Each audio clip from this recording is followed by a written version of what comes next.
another Fresh Talks Global Vision show. And today I have fabulous, fabulous speakers. And right now you're in the green room. We're just getting ready to be set here. But it is going to be a powerful day. I felt it like this morning. I did my walk outside.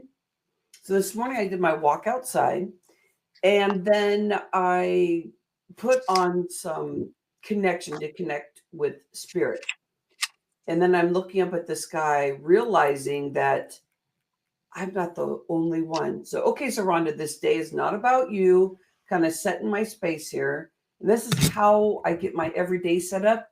But there's magic in the day that we get to do this Fresh Talks Global Vision show, because it gives us opportunity to hear from different people.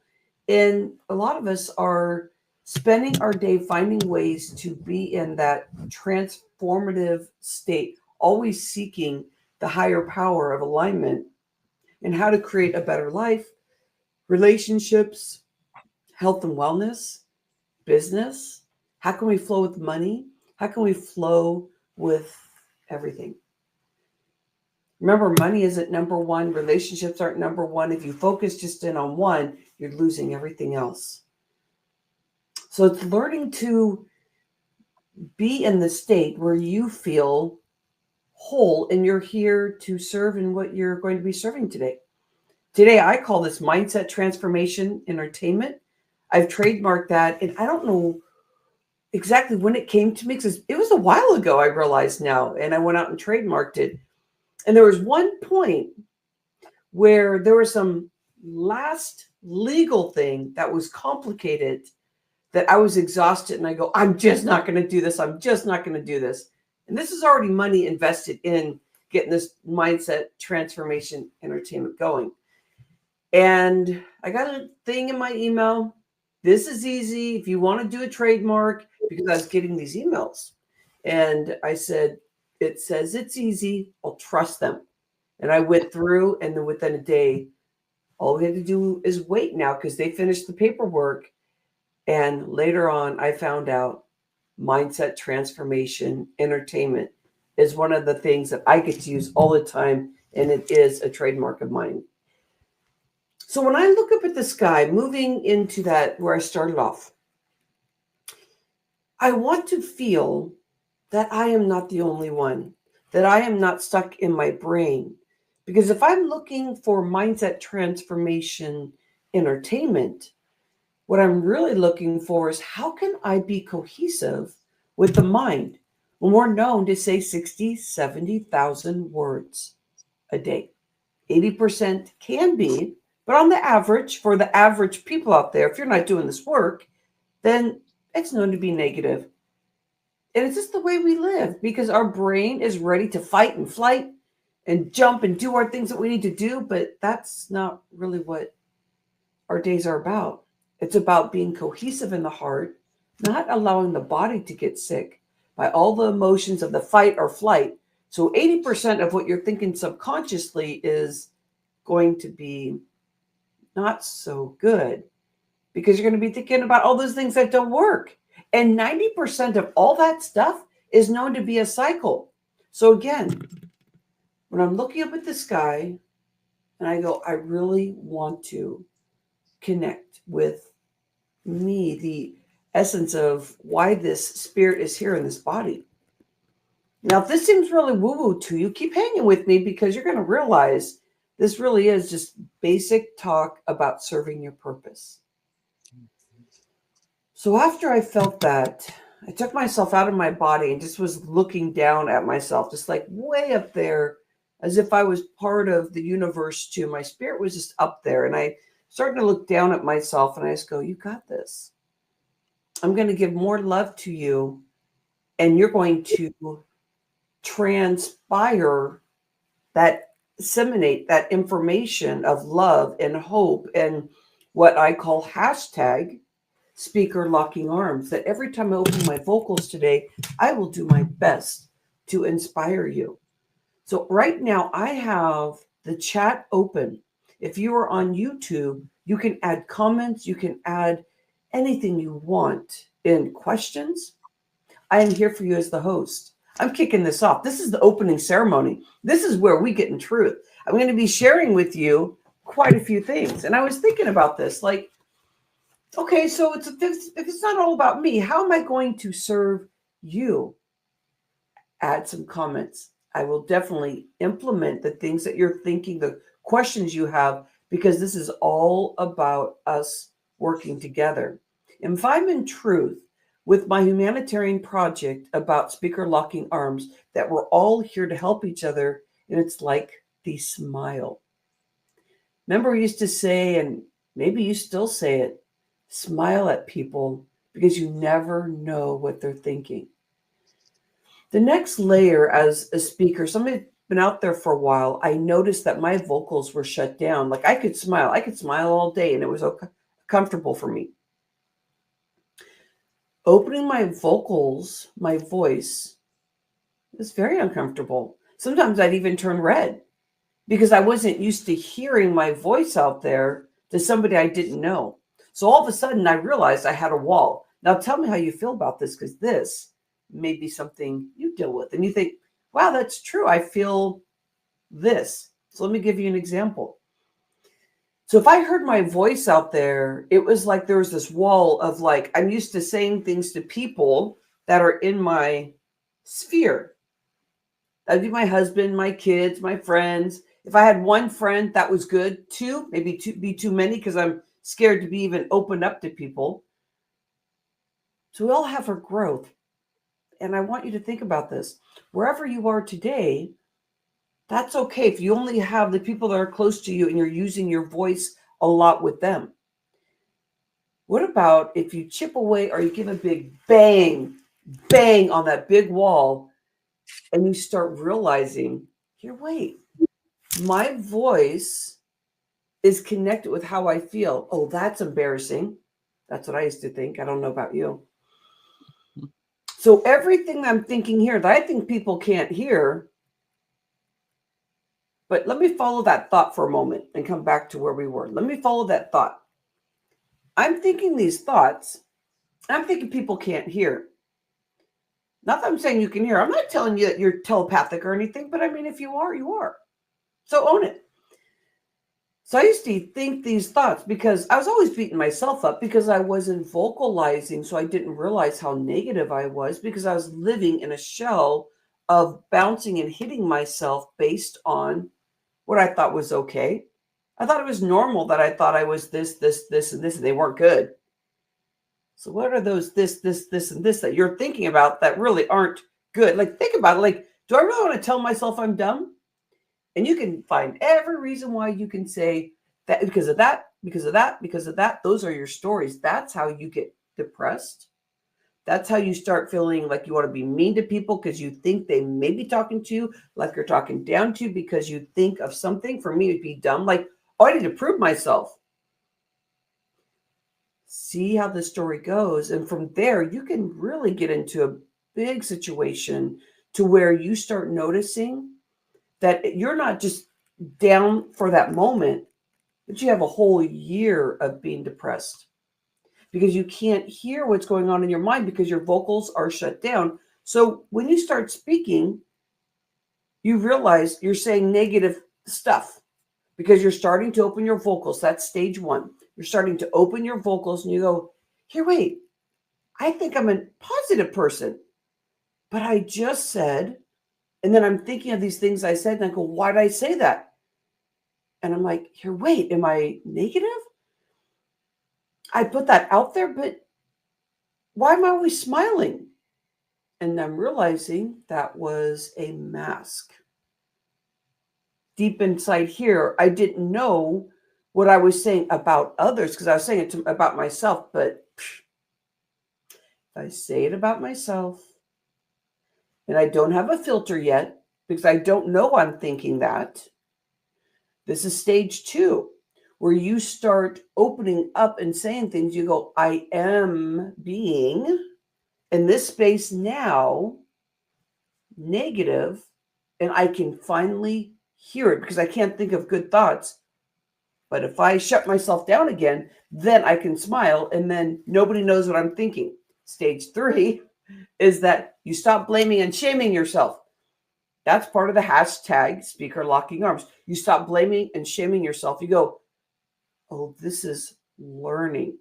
So stage 3 is all about learning. And I'm making up these stages as I'm going along to hopefully help guide you to just really sit with this. Make sure you have your journal and a pen because you really want to sit with this. This is the opening of the show. I want you to feel what you feel right now. Feel what you feel right now. You may feel pretty positive or you're feeling down in the dumps. Either way is good. So I'm going to ask you as we go along, how are you feeling? Check in. Those thresholds is what's going to give you stage 4 of the vocals. As we go along, all of a sudden, mindset transformation entertainment. You can have somebody spiritual right there doing stuff, helping you in flow, and all of a sudden your brain goes, okay, I feel inspired. I feel safe. And these are quotes because I'm going to be talking about safety throughout the time when I get moments with you. And there's 5 stages to them, and they're deep, and they're just words, but I'm going to create energy around it so you really feel it. Because safety is what we need here in this world. If you miss stage 4, or you go to stage 4 and you miss step 1, 2, 3, and you try and get in positivity, it'll just mess you up.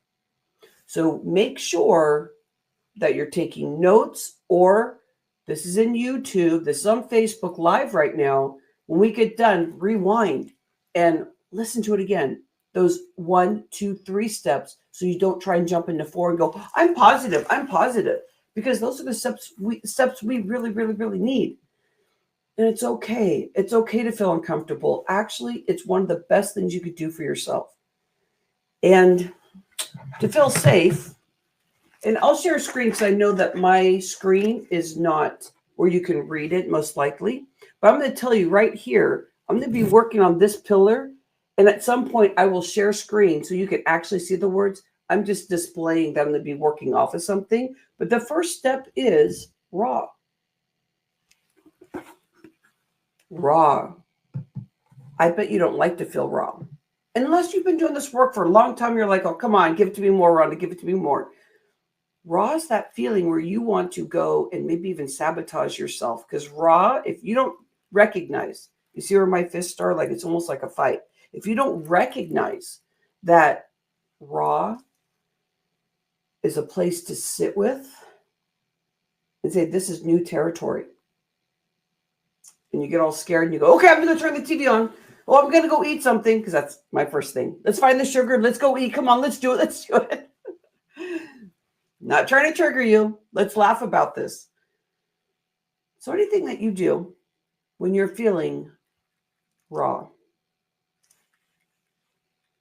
open up your vessel and try and do something like what I was sharing with you early in the morning, where I was trying to bring myself up and kind of look at myself as an individual and say, do you realize how big this earth is?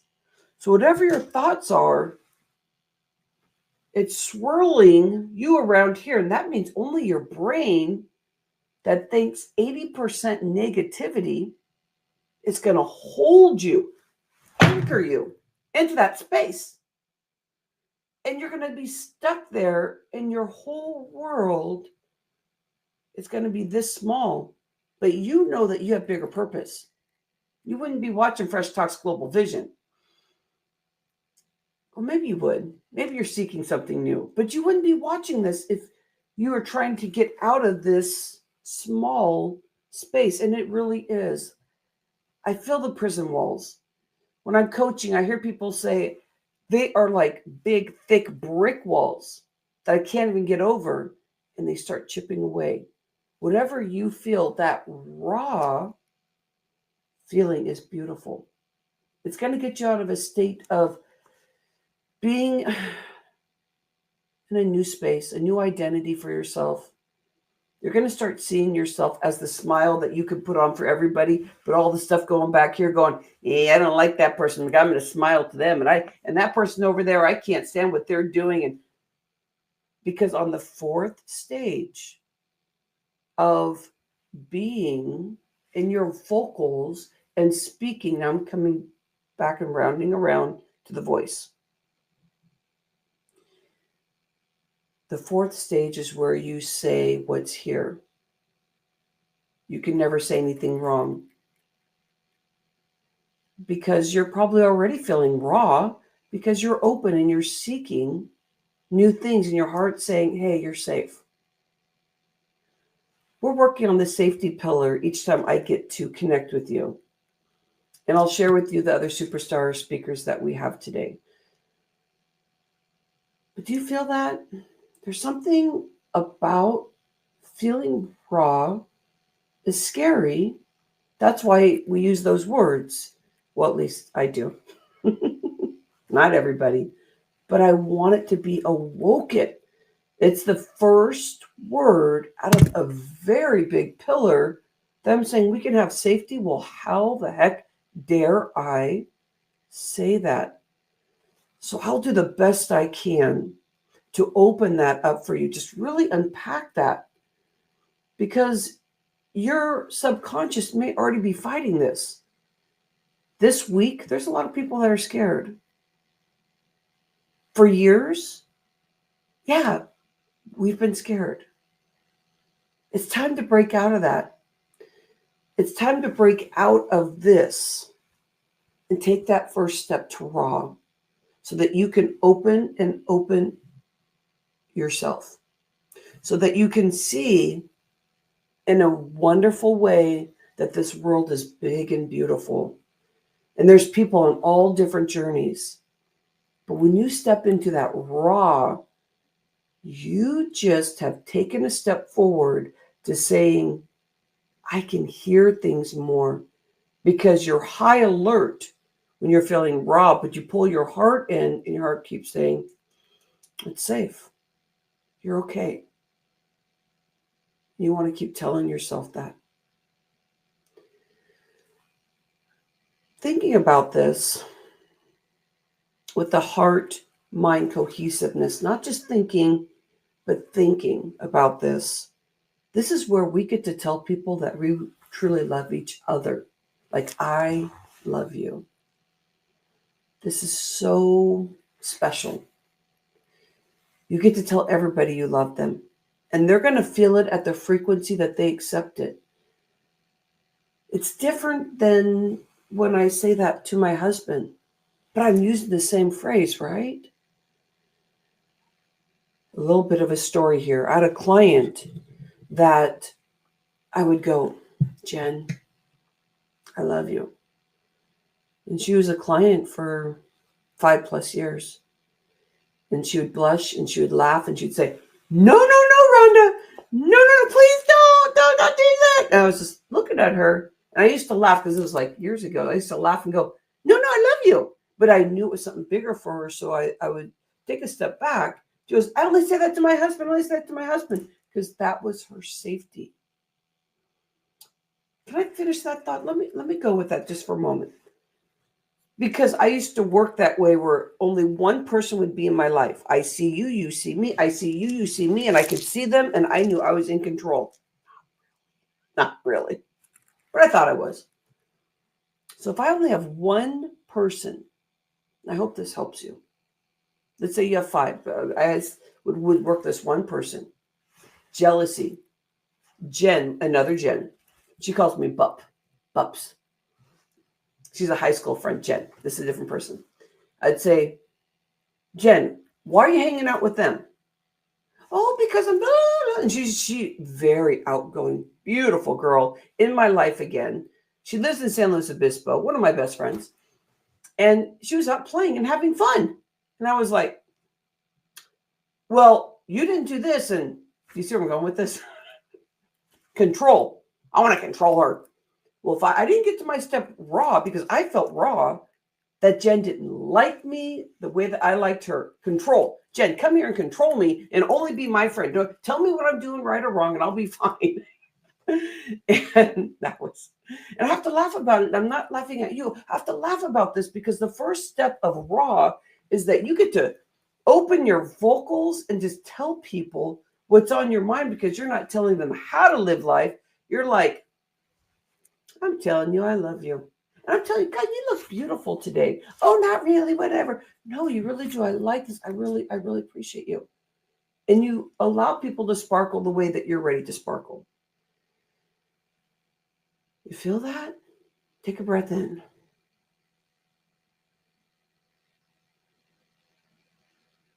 This stuff is really important. And I'm not just talking to myself. I get to talk to many new people a day, but they're only a small group of people relative to this earth. It's like I'm taking a sample. Look around and see what you want today.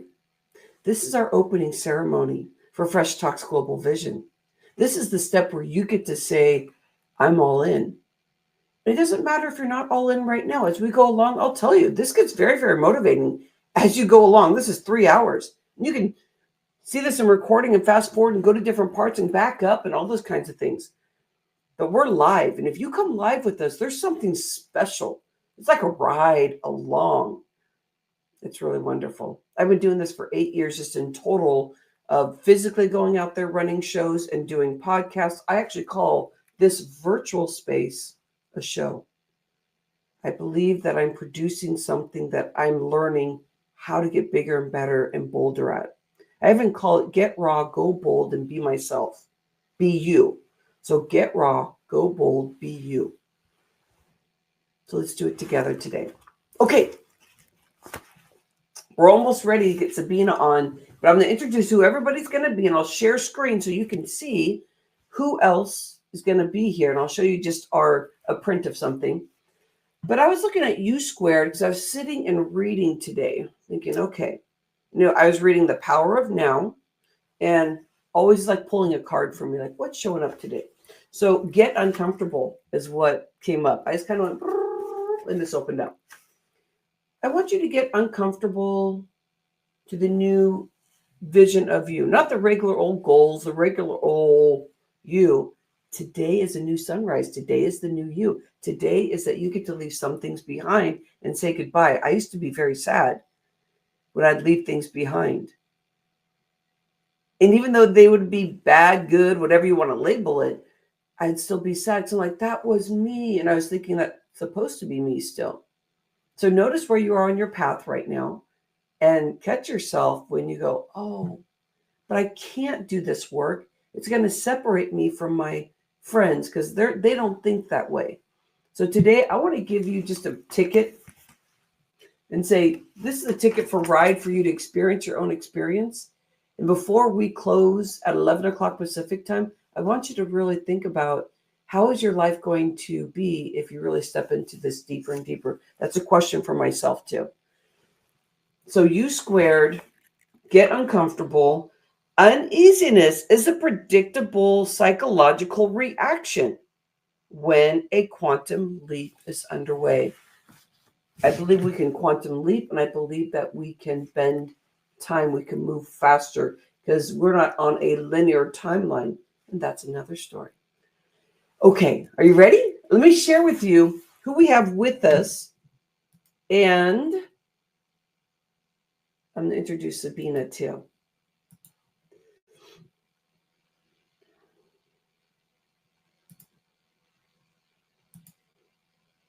This is a little thing I was pulling up because I'm also on Be Connected. That's where we're going live also. And so right here, we have Sabine Goerke-Shrode. And I haven't been saying Sabine's name, accurately. And the more I get to know her, the more I get more sensitive about how to say it. So I'm going to get better and better at that. She's been on our show many times, and she nails it every single time. It's incredible. But she's a spirit dancer, and she has a podcast. So we're going to make sure you get connected with her podcast and things that she's doing, because she's going to be talking about awareness living today. And it's about living in the space of believing that you can actually live in a space where you're fully inspired all the time. Every stroke you do is going to put you in the space where you should be if you allow this awareness living to occur. So she's going to be doing some chanting mantra. I can't wait. I love all that stuff. 9 a.m., we're going to have in here Michelle Perry Roberts. I Am Not My Diagnosis. That's her podcast. She's been learning so much. A few months ago, her business, she had so many contracts. She was doing great, and everything went flat. Her health also. She is a patient advocate, but she helps clinics grow. She helps people with learning how to blend Eastern and Western medicine together. And so she's going to have some stories around what she's been dealing with because she's signing new contracts now. It's taken her a while, but it's been wonderful to support her on that journey. At 9:30, we're going to do a group think speaker panel. This is going to be fabulous. It's new, something I haven't done before, but I was like, there's a space here that I think that Sabine, Michelle, and we will come together, and I'm going to play some of the information that we already have and have us start just having conversation around it. So I can't wait for that. Dirk Schultz, I've been launching his podcast. We've been opening his vocals. He's incredible. I just recently did an interview with him because he's doing a soft launch for Holistic Homo. He is representing gay people out there that are struggling, not just about having a beautiful body, because he is speaking to, as a health coach, how, and also personal trainer, how to do those things strategically, but in truth, he's there for safety and being open and learning how to live that life and feel beautiful in your body inside out. Right here is moi.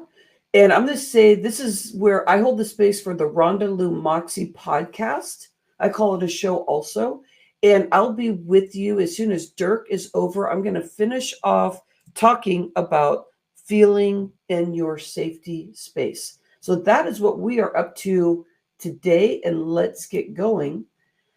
And introducing Sabine. So take a breath in. We are open to some really cool things. We have stuff with real life applying things.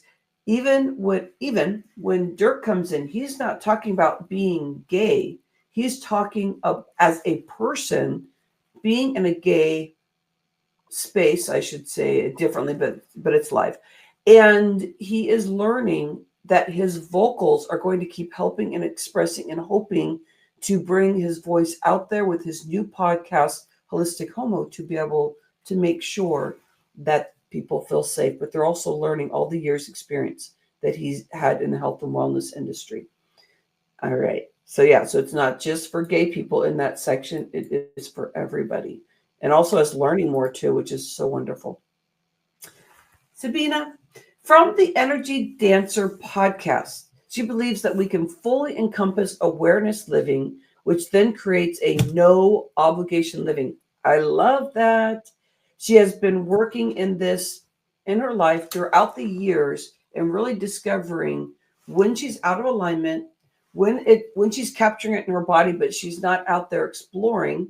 Where now with her podcast, and also every time she speaks, she's really speaking to all the years of experience as a spirit dancer. It's really incredible. So she brings those together. She's learning more, but she has lots of tools so that you feel that too.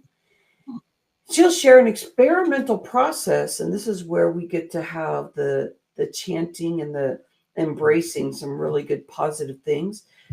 This is a question that I found. I went to her website and I'm thinking, what do I want out of the spirit dance?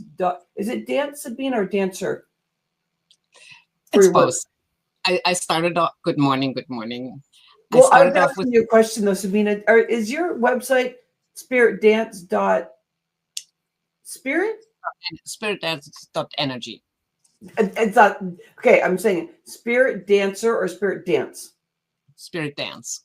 Okay, so you're going to be able to find this quote on her website, spiritdance.energy. This is where I got this. And Sabina's ready to go because you know what? Usually I don't quote her website. She's like, I'm ready to go. So, okay, so the question I found on there is, have you ever felt that you would be happier if you could let go of old emotions that are still haunting you, to shift your mind and recognize the gifts are hidden in a specific situation? Welcome in, Sabine. Love you being here. Thank you for having me, and thank you for the great introduction. I was listening intently and going, we are so aligned in how we want to help other people become aligned. Whether it's mindset transformation, it's awareness living. We're using different words, but at the core, we're all trying to help each other connect to who we really are. And that to me is what alignment is all about. This, who am I? What am I? Why am I in this life? What is it I want to contribute to the world? And we all have that question. In the daily life, we sometimes forget that. I don't know about you, but when it gets hectic around here, when too many things happen, I feel, I don't know, I have that image that somebody's just pulling at me on all ends, and I get frazzled. And then that's when that awareness of who am I, what do I really want, kind of shatters. And then you have to reassemble. And you know how that feels. I have had, and I had a beautiful experience this year. I've been working on this concept over and over and over. This is, yes, I know what I want to feel like, but I also know how challenging it can be to get to that stage. I had a beautiful experience this year. I went to Wales for 5 weeks. It was a big trip. I was by myself. I had very specific things I wanted to experience. And halfway through that trip, I was going, wow, I have no obligations. I am just doing what I want to do. When I want to do, I have set experience points and I'm experiencing them. I'm gathering all these nuggets in, but I don't have an obligation of being something for somebody, speaking a specific language to somebody, because, having all these roles that we fulfill in our daily lives. I can just be who I want to be. And that was eye-opening and liberating. And it was such a beautiful feeling to carry. I came back from my trip and I was all floating on this beautiful bubble of I'm aligned, I'm happy, I'm content, I'm grateful for all the blessings. And then the real world intruded again and everybody started pulling because I had been gone. And yes, we're so glad you're back. And can you do this, that, whoop? And I'm like, ooh, how do I keep that memory? How do I keep that which I experience? Because now I know how I want to feel. And this, I think, comes to the raw. How do I want to feel? What is my emotion about a situation? And then looking into, why did I lose it? Why am I struggling? What is the reason underneath? What, with all the things happening, what feeds a need that I didn't recognize? I mean, all these questions to me are part of that concept of awareness living, this constant check-in how you feel, check in what are my emotions, what are my needs underneath the emotion, what am I trying to feed? When you mentioned this, I go run for sugar. Oh yeah, I do. Or mindless scrolling on your phone. I do that once in a while and I catch myself and I go, why am I doing this? What is that? What feeds me that I play around, but it's really not useful?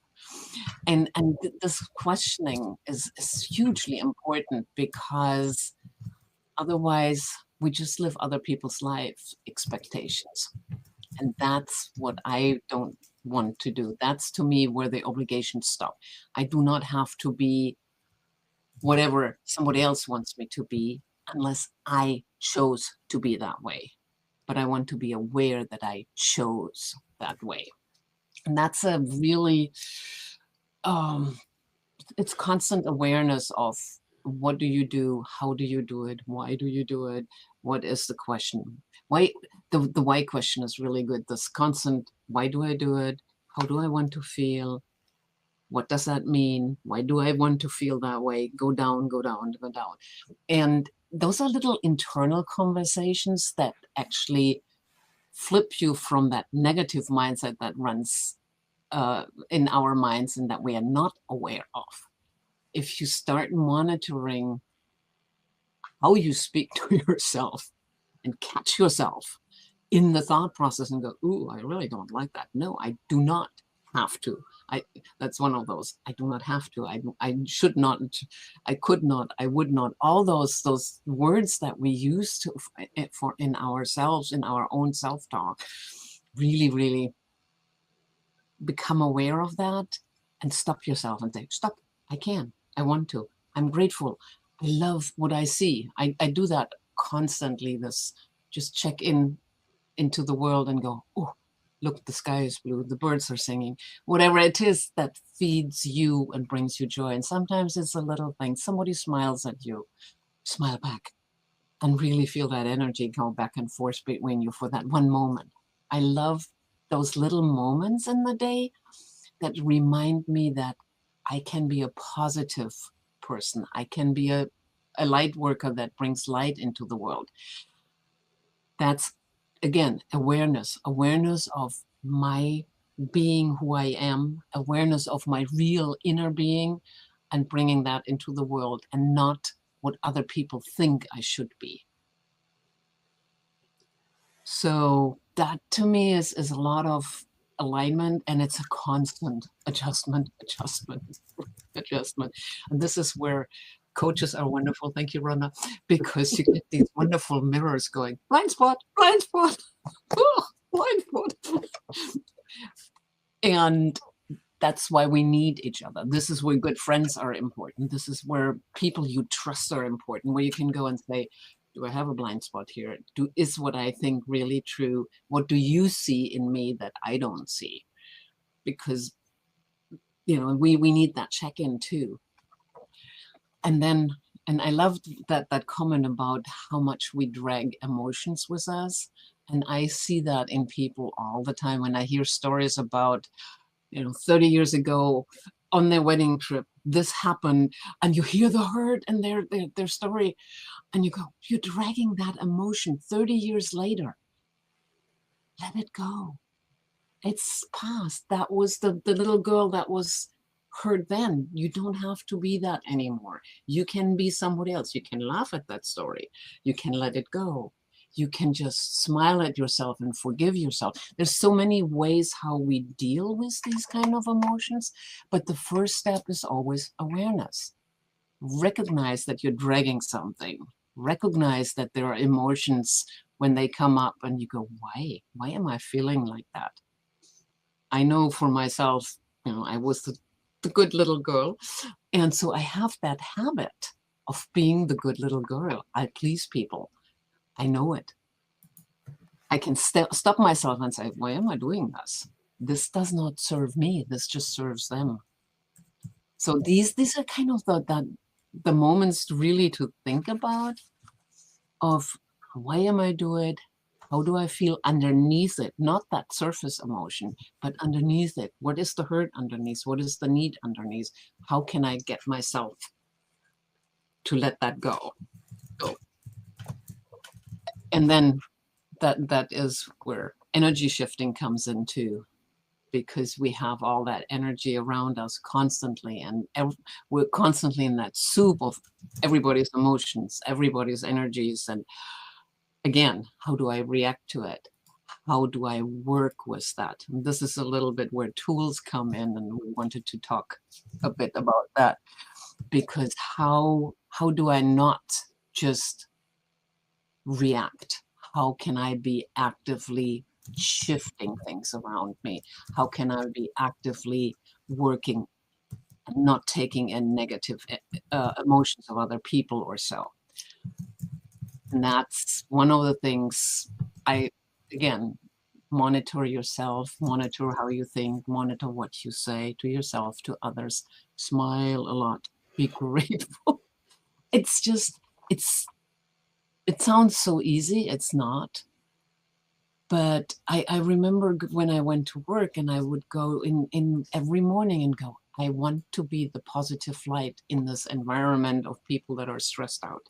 I want to be the one who greets everybody, who smiles at everybody, who shifts the energy in a room and helps them shift their energy to a higher level.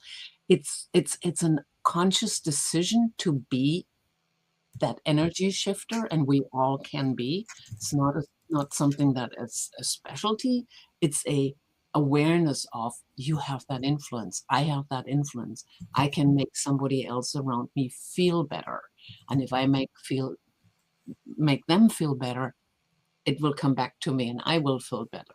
So it's that constant awareness of who I am and my impact on others. And I like that too. But there are tools around that too, especially, and this is where we were talking about in preparation for this, where I thought, oh, I love 2 tools in my backpack, in my pocket. I love mantras. I love small 1-phrase sentences, and I love to sing them. I'm Jewish, so for me, the core sentence of Judaism of the prayer is my preferred mantra, and I can sing that in a very plain song little melody and walk with it. When you do that kind of work, it's a breathing exercise. And one thing I learned in Toastmasters is when you breathe in, you focus on your breath. You can't think at the same time. Multitasking is a myth, by the way. You just focus on, and then you let it out, and you let it out with that song, and then you focus on that song. So it's that focus moment when you deep breathe in and out. And the mantra idea came originally for me because I had a CD from the Dalai Lama singing, praying Om, just the Om, for an hour. Just that breathe in, let it go, Om, out, in, out, for an hour. And I use it to clean my house. I use it when I just want to calm down. It's an easy one. I love the vibration of an Om. When you go Om and you feel it, that is beautiful. But I also love the, whatever prayer phrase you have, something that means something to you. And it's a short one to sing. I love walking with it and singing under my breath. And it just calms you. For me, it's the Shema Israel, Adonai Eloheinu, Adonai Echad. Listen, Israel, our God is one God. And whether you go God, Goddess, universe, oneness, for me, that is a prayer that has a lot of meaning. And I can sing that for long time periods. And again, it just is a calming thing. The other tool that I didn't even think about until we started talking on the show is humming. And this is a little thing. And humming comes out, I'm grateful to my cats. When I had cancer, I had a bilateral mastectomy, and I came home and I was in my bed, and I had 3 cats at the time, and all 3 cats took turns, and they came, sat on my chest and purred for like half an hour, 45 minutes, and then they left. And when cats purr, it shifts the energy patterns around you. It helps with healing. It helps with, it's a contentment thing, but they also purr when they're afraid. They also purr when you take them to the vet. It helps them to heal and shift energy. And so that was when I kind of went, oh, this feels so good. This purring cat, 3 in a row, giving me that energy to heal from that surgery. And I think that's when I started humming. And humming does the same thing as purring. I can't purr, but I can hum and just go. And I find that when I hum, like I sit in the dentist chair and the dentist is doing horrible things to me, and I'm just underneath that, I'm going, and I'm just humming very low key. And what it does is it relaxes you, goes into, it relaxes your vagus nerves. So it really has benefits to de-stress. And it's this easy tool to have. And it works like everything else. It works with breaths. You breathe in and then you hum out, and you breathe in and you hum out.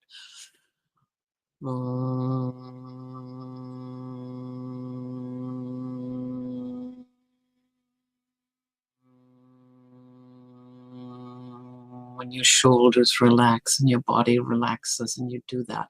You can do that over and over, especially when it's stressful. Don't have to do it loud. You don't have to sound like a C5 plane going off.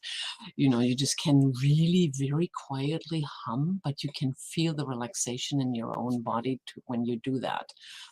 And it is such an easy tool because you don't need anything. You just focus on your inner relaxation, on your breath going in and out in whatever stressful situation. And it makes such a difference. And I, as I said, I had never really paid attention to how much I do that until it came up. And then I went, oh, I'm really using that as a tool. So I love, can we do this humming more? Yeah, we should have. You could start every coaching session with a humming session and just have your. I know that would bring such. I'm like, I'll close my eyes because I've already been humming. I'm like all such, like that calm feeling. Like, okay, now I don't have to say anything. Yeah, that would be really wonderful. Right, and it does the same thing. It's that deep breath in, which relaxes you, and then you just let it out. So whether you're singing whether you're singing a mantra, whether you're humming, it's the same mechanism behind it. It's that relaxing everything on the inside. Your vagus nerve just quiets down, everything else quiets down, and you just let it go. And you can do that in any situation, and most people won't even notice. I don't think my dentists have ever noticed that I sit there 45 minutes going very quietly. Nobody has said anything.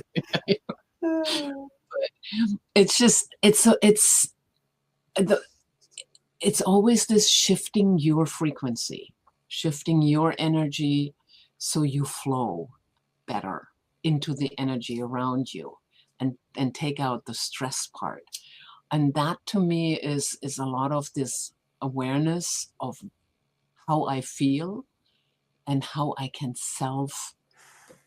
help myself or self-heal myself with these very easy ways of breathing, mantra singing, humming, just being grateful. Just being grateful is a beautiful space. Sabine, can I ask a question? Yes. I want to go through more of the humming experience, if you could hold that space and do that. But I also want to add something to tell you something. So we have a kitty that moved into our shed. And I love that you were talking about kitties. And the kitty's been around for a couple months now. And now when I see, I'm thinking of a name for this kitty because this kitty looks very healthy. I'm thinking this kitty cruises around, hanging out with other people too. And I've been doing this, and it came alive in me. And so the kitty is starting to do its paw thing because it's not a wild kitty because the kitty really likes the attention, but it pulled out something different in me. What about that, my friend? That's beautiful. I think cats are the ultimate spirit dancer. I mean, I've always adored cats, and I'm currently catless because I travel too much and really miss it. So I'm trying to work with the kitties in my backyard. But they have a way of shifting energy in and relaxing themselves and in the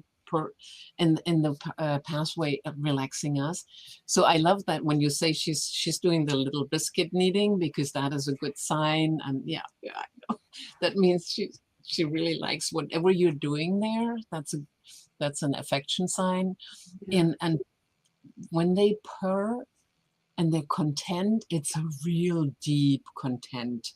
And we as human beings react to that purring because it's an energy shifting, and we can feel it. So, and it's a trust sign on the cat side that she purrs and she does that for you. And I'm learning. It's interesting. Before, I think Kitty would be not as loving at first, but I noticed that I'm more calm, my nervous system more connected. And I'm saying that because my daughter went into the shed because she's off to school, but she was visiting. The kitty went right to her, and the kitty was just all in love with her. And that's how Kirsten shows up. And so the Yeah. kitty right there. So I mean, definitely feel the frequency and and feeling safe right away and all that. So she said, yeah, the kitty went right to her. And I was like, of course, because, that's just the space that she holds. Right. And that's the energy a cat reads. They are really aware of it. When you are, stressed and or whatever, then they will go, no, thank you. No, thank you. But Right. they're also, it's a trust issue too. This, I trust that you are calm and are not going to hurt me. Yeah. And we as human beings amongst each other feel the same way. We've just lost the ability to read that the way an animal reads it. Dogs do that too. They just don't purr, but they have similar ways. That with dogs. Sabina, one of my doggies does purr. You know what Oliver's been doing? If I can add a story, and I want you to give us more of that experience of the humming, if you could hold that space in that mantra. But his cheeks. Okay. Yeah. It just started that this year. And so he was sitting close to me. He looks up in air that I can't see what's there. And I'm looking and he's looking and he looks straight. And then he goes, and I go, Oliver, who's here to visit? Like, I don't know who that is. Like, and I kept trying to connect with him, but I didn't know what spirit he was looking at. And he was purring like this spirit was, talking to him. So, oh my gosh, it was a beautiful, a reminder that our world really is not black and white, that, the more that we tap into things, the more we actually learn more about our purpose here. So could you share the mantra, chanting mantra one more time and hold the space for a couple minutes? So I use the Shema Israel. Shema Israel Adonai Eloheinu Adonai Echad. Shema Israel Adonai Eloheinu Adonai Echad. Shema Israel Adonai Eloheinu Adonai Echad. Shema Israel Adonai Eloheinu Adonai Echad. And then I repeat that over and over and over. And I can walk with it, I can drive with it. Don't do that in traffic, but I go out a little bit on that. But it's a prayer I love, but it's not the melody. This is my own melody kind of based on it. And I just repeat this over and over and over. So find any sentence that means something to you. Okay. It doesn't have to be a prayer. It can be something else. I've done it with other sentences, but this is my key one. Just find a melody to hum along with it, sing along with it, and then work on it. You can build your own mantra singing. It doesn't have to be a prayer. It can be something else. You're grateful for something. You love something. You're joyful about something. And Sabina, I have a hard time with mantras because I'm like, how do I disseminate that? But if I did it like what you're saying, I've never thought of doing it that way. I love that you're bringing this tool in, because if I say something over and over, I love vocals and beats and flow. And dancing with it, you can do all kinds with music, with that kind of humming, singing, music, movement, and really build your own little 5-second joy phrase that really helps you connect with who you want to be, who you are? Oh, we're in the first hour of the show, Sabina. You nailed it for us. I really appreciate you. And you are going to be hanging out with us. And then at 9:30, we get to have you back as we get to do Okay. our think tank, our group, experience. And I'll create some real flowy questions. We just kind of bounce off of like what we're already talking about and just flow with that. So I appreciate you, my friend. We were talking, I just looking at our stuff here, we were talking about losing ourselves and daily being frazzled, but I don't even feel that now. Now that we've spent 30 minutes with you, like I can't even get there. But when we first started, I could feel that. We were just getting in and getting more flow, and so we started off with that.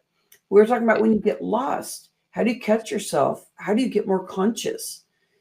Are you a people pleaser? What's the hurt under all of that? That was so wonderful, Sabina. Thank you. How do you react, but actively working and not taking negative emotions in? So how we react, you're talking about, and noticing that, because the more that you can just be and really know what you want out of that moment, you'll stop reacting but you'll understand more about why am I reacting to that question. Was wonderful.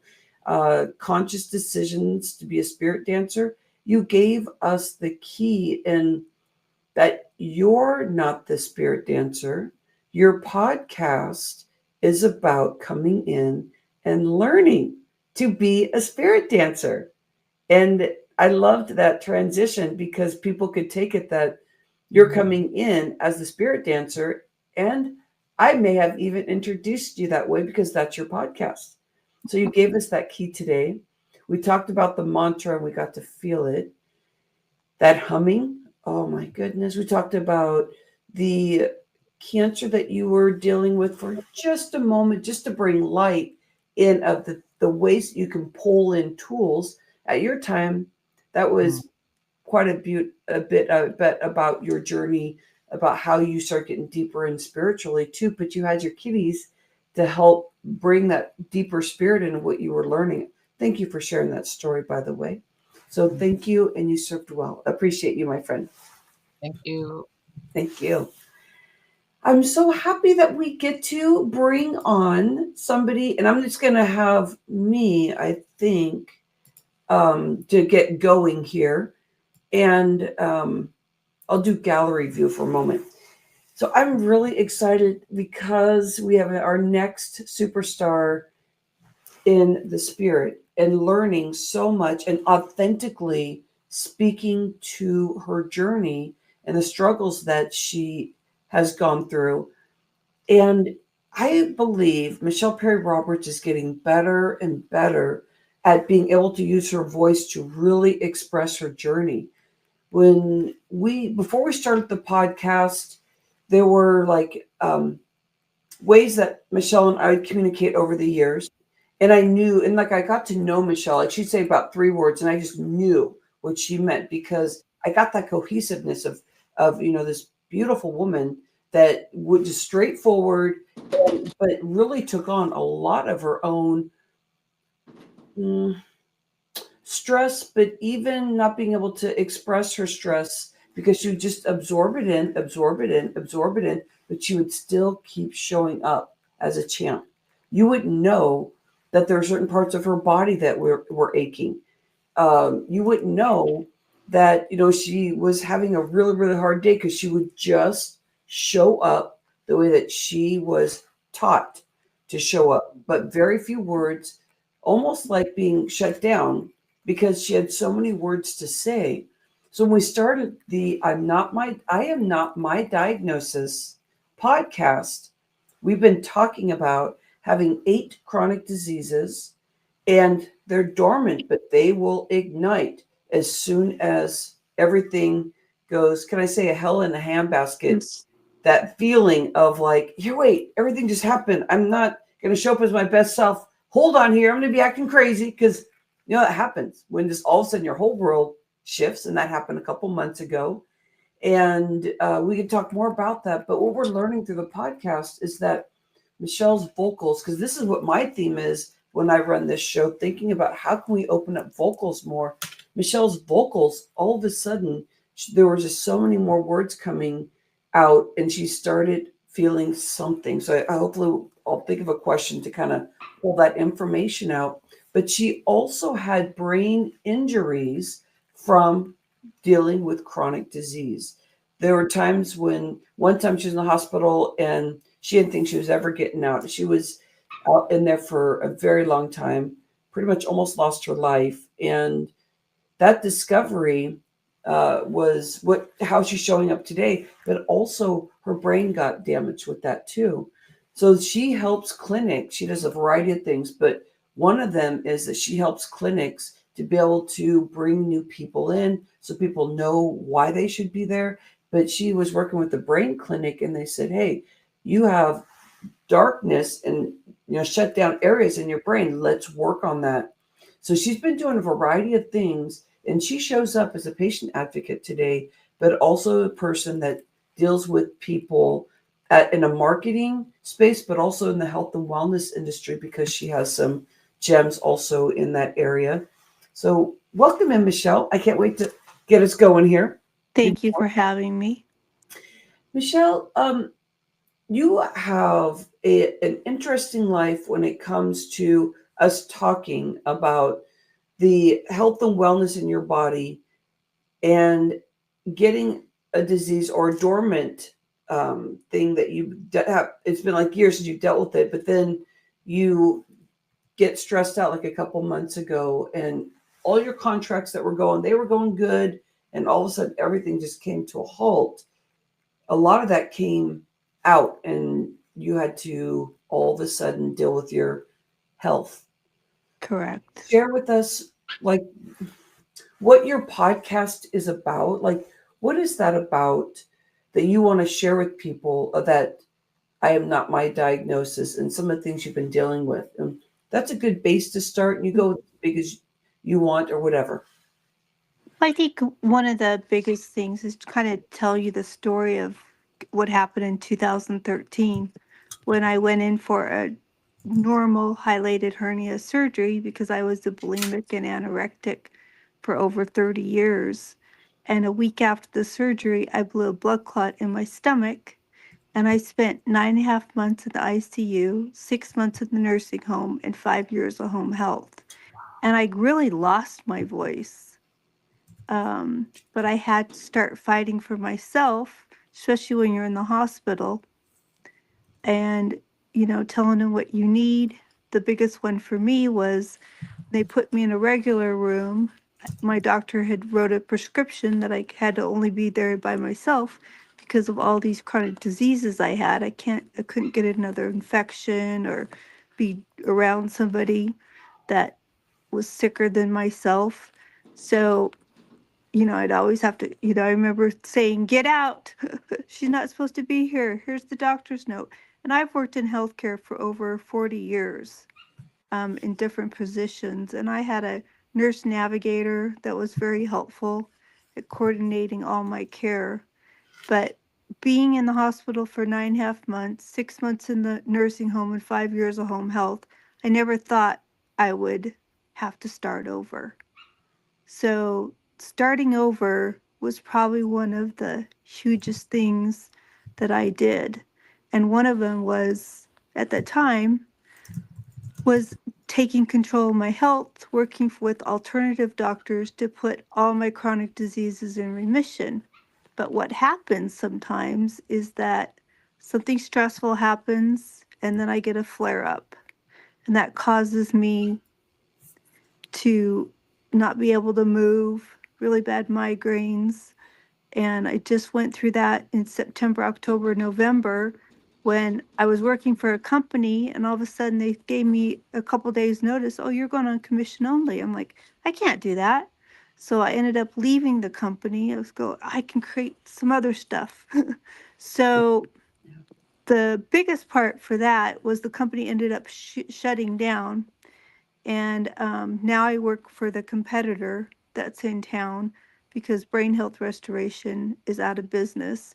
So I went to Epic Brain Center, and what we do there, I'm always using my story about my health because I do have short-term memory, that how my memory has improved by remapping the brain with Epic Brain Center.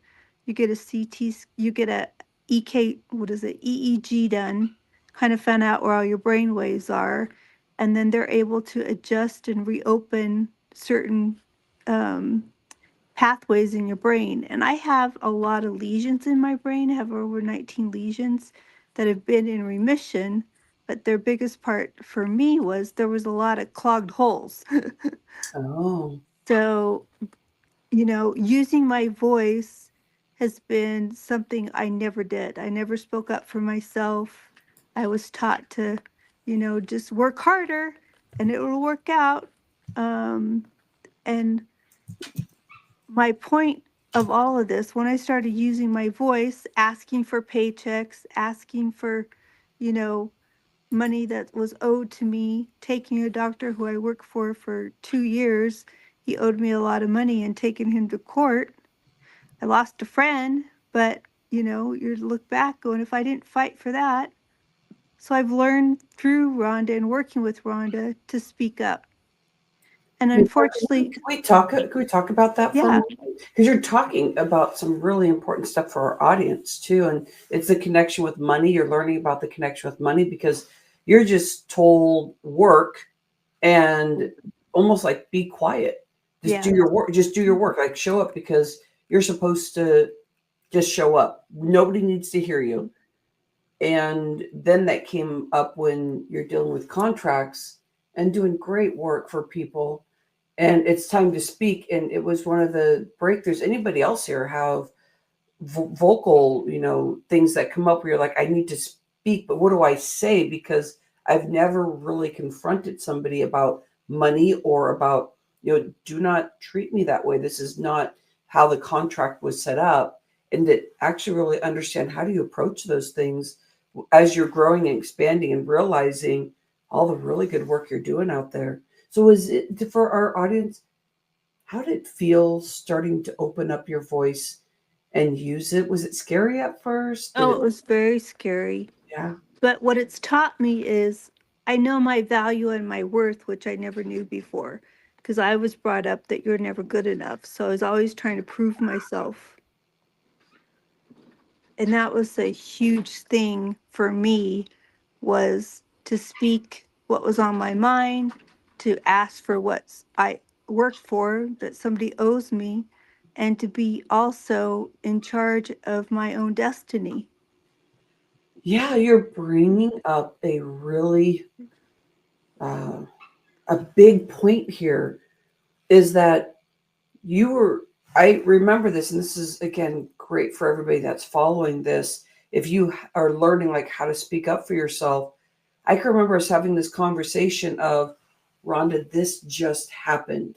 And I don't know what to say. Can we talk about that? And it was like you were graduating from like inside going, okay, I just need to work. I just need to work. And that would bring on those chronic diseases because you're like, I just need to prove myself because working is just like shut down my voice, just keep working, just prove yourself and everything will be okay. Everything will be okay.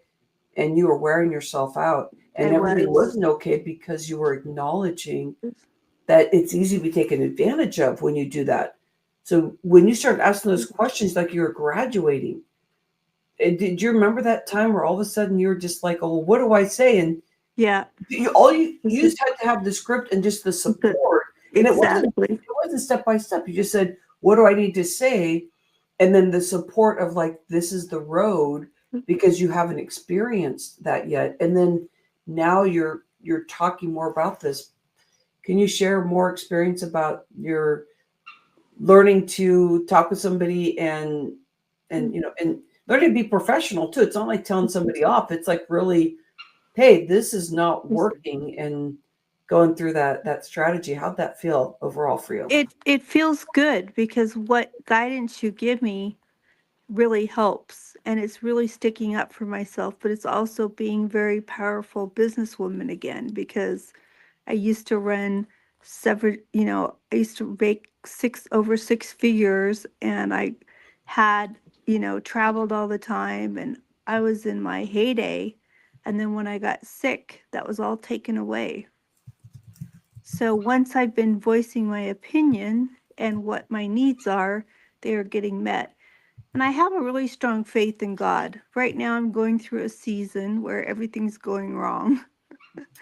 But there's been some blessings that have been coming out. So I've been really leaning into God and my journey and my prayer and being on, having people pray for me. And on January 10th, I got in a car wreck. I got rear-ended. So exaggerated everything that I just got better in November. Because I was like, I'm ready to go in January, I'll be Yeah. perfect, everything will be good. And then this car wreck just started everything again. So I'm still, fighting for what's right. Well, and also, you brought God in, which Yeah. God is saying, okay, take a step back. You're jumping in too soon. But there's some nuggets I believe you're learning from because nobody wants to be in a car accident. Nobody wants to be hurt. And the pain that you're dealing with currently and moving forward is even more than what you had before. You're re-injuring the stuff that you have. So what's your insight that you're learning right now? I think this is great pivot about serving our community is what's in the learnings of all this stuff for these past 3 months where's your growth? What are you learning about yourself? What are you learning about others? Well, one of the things I've learned is that I need to ask for more money to get paid. Another thing I need to I've learned is keep seeking new business. Don't just stay in one lane, because one lane something could happen like it did. The company went out of business. I was making good salary. When they decided to put me on commission, my whole body just flared up, and and then when everybody lost their jobs, they didn't get paid. um it's super sad. But then like this bright light led me to this other company because of church. I take care, one of the owners, I take care of his 4-year-olds in Sunday school, and we started talking, and he's like, kind of like, oh, I've heard about you, and I was, born and raised in Reno, and I know everybody. And so when I do my sales, I tell my health story, because people don't realize that how much of a miracle I am to be here, and what God has done for me to still be alive, Mm-hmm. because I was on death doors. And my purpose in life is to help people heal and live longer. So every day I ask God, please point me in the right direction and open doors for me. And today I have a big meeting at 11 o'clock, which is going to change my world. Well, you've been changing your world. I have so much to say, but it's not just today, because you've been doing things that have been growing to get to where you are today. Because today it's just another door that's going to open up, but that's just another door and another door. I mean, this is just the next step of all the stuff you've been building. So that one person is not changing your world. That one person is stepping up because you've been doing all that work, and he's not going to be the only one that's going to come, because you're consistently you give your energy towards your church. Even when I see you in social media, you pull something out about God, and you have people all around you that are answering that, because you're in alignment with it. That is where your source is. And that's when you start saying, who else needs me, God? And within that day, well, maybe within 24 hours, something happens. Yeah. So you're in great alignment. And when that company went down, you left before that happened, and you saw others that weren't working with any guidance. They were just scared, and they were just trying to hold on to something. And it was very difficult because they were getting real sick. And it's like, if they had some help, like a coach or a mentor, just like a person that they trusted saying, it's better that you get out of there because your health is not good. Oh, And what yeah. happened is that they already knew things weren't going well. So I'm appreciative that you were just open when we started having this conversation. You're like, yep, I'm out of there. And I'm like, okay, so what's going to happen next? And you were leading, making those decisions. And you knew for sure that you did need to take a break because you worked, because that was one of the things you learned about yourself, is that you worked yourself very I hard did. for those Too people. hard. Because they were going under, and you knew Yeah. that I've always worked very hard.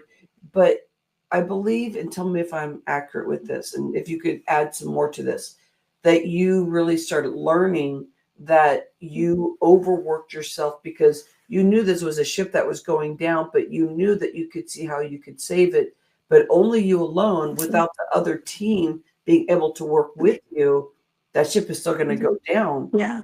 And so you started discovering that your health is more important than a contract, when you know that the reason why something's going down is because of what's happening with how things are being ran and different things like that.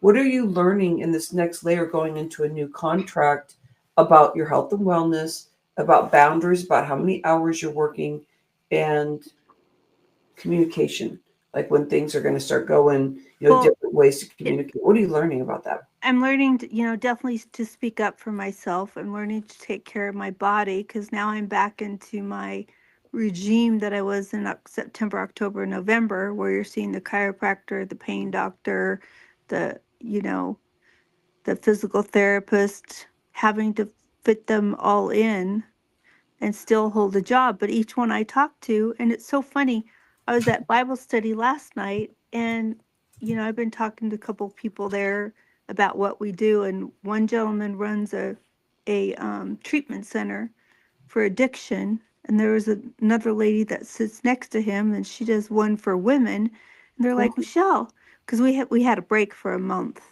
So last night was the first night we got together, and they're like, we want to come and see the clinic. So, which is a huge thing because we're going to be taking insurance in 90 days. And it was all cash pay before at Wow. $5,000 for 10 treatments. A lot of people can't afford it. Yeah. But when you're treating addiction, PTSD, TBI, autism, and you see a change in each one of our patients, it's life changing. And I know when I did my treatment with the other company, how much it helped me. Yeah. So we're going to start treating me probably in 2 months because there's some things I need to do before that doctor wants to treat me, who invented, and actually the inventor moved to Reno. So that's kind of been exciting too. So it's, but it's definitely, I just walk in and I know so many people, and I just tell them what I'm doing now. And they're like, oh yeah, I've heard of that place. Because before, when I would talk about the other company, I've never heard of it because they did no marketing. Well, I love that you are speaking to. Okay, so we're getting close to the end of our time together before we go into our group think tank. But so you're learning to ask for more money. But what's interesting is you attract money. But I mean, Yeah. you close it off, so it's like this like something's coming, something's going. It's like this whole back and forth. But I think your growth is that you've with a lot of the pain this past few months, you're building a bigger container to hold more money. Yes. So you're not, so these things aren't going back and forth, but you're really going to be growing because you had 3 contracts at one time, and figuring out how to do all that was another learning for you. If you're overworking for one company, it's really hard to take care of everybody else because, as you know, that ship was going down. Yeah. So what are you learning about you being attracted to, like money's being attracted to you? There's some kind of flow that you have going. And I'm thinking of you working at a very young age and with clothing and all the stuff you did, is that you've been running businesses for a long time. How old were you when you had your first business?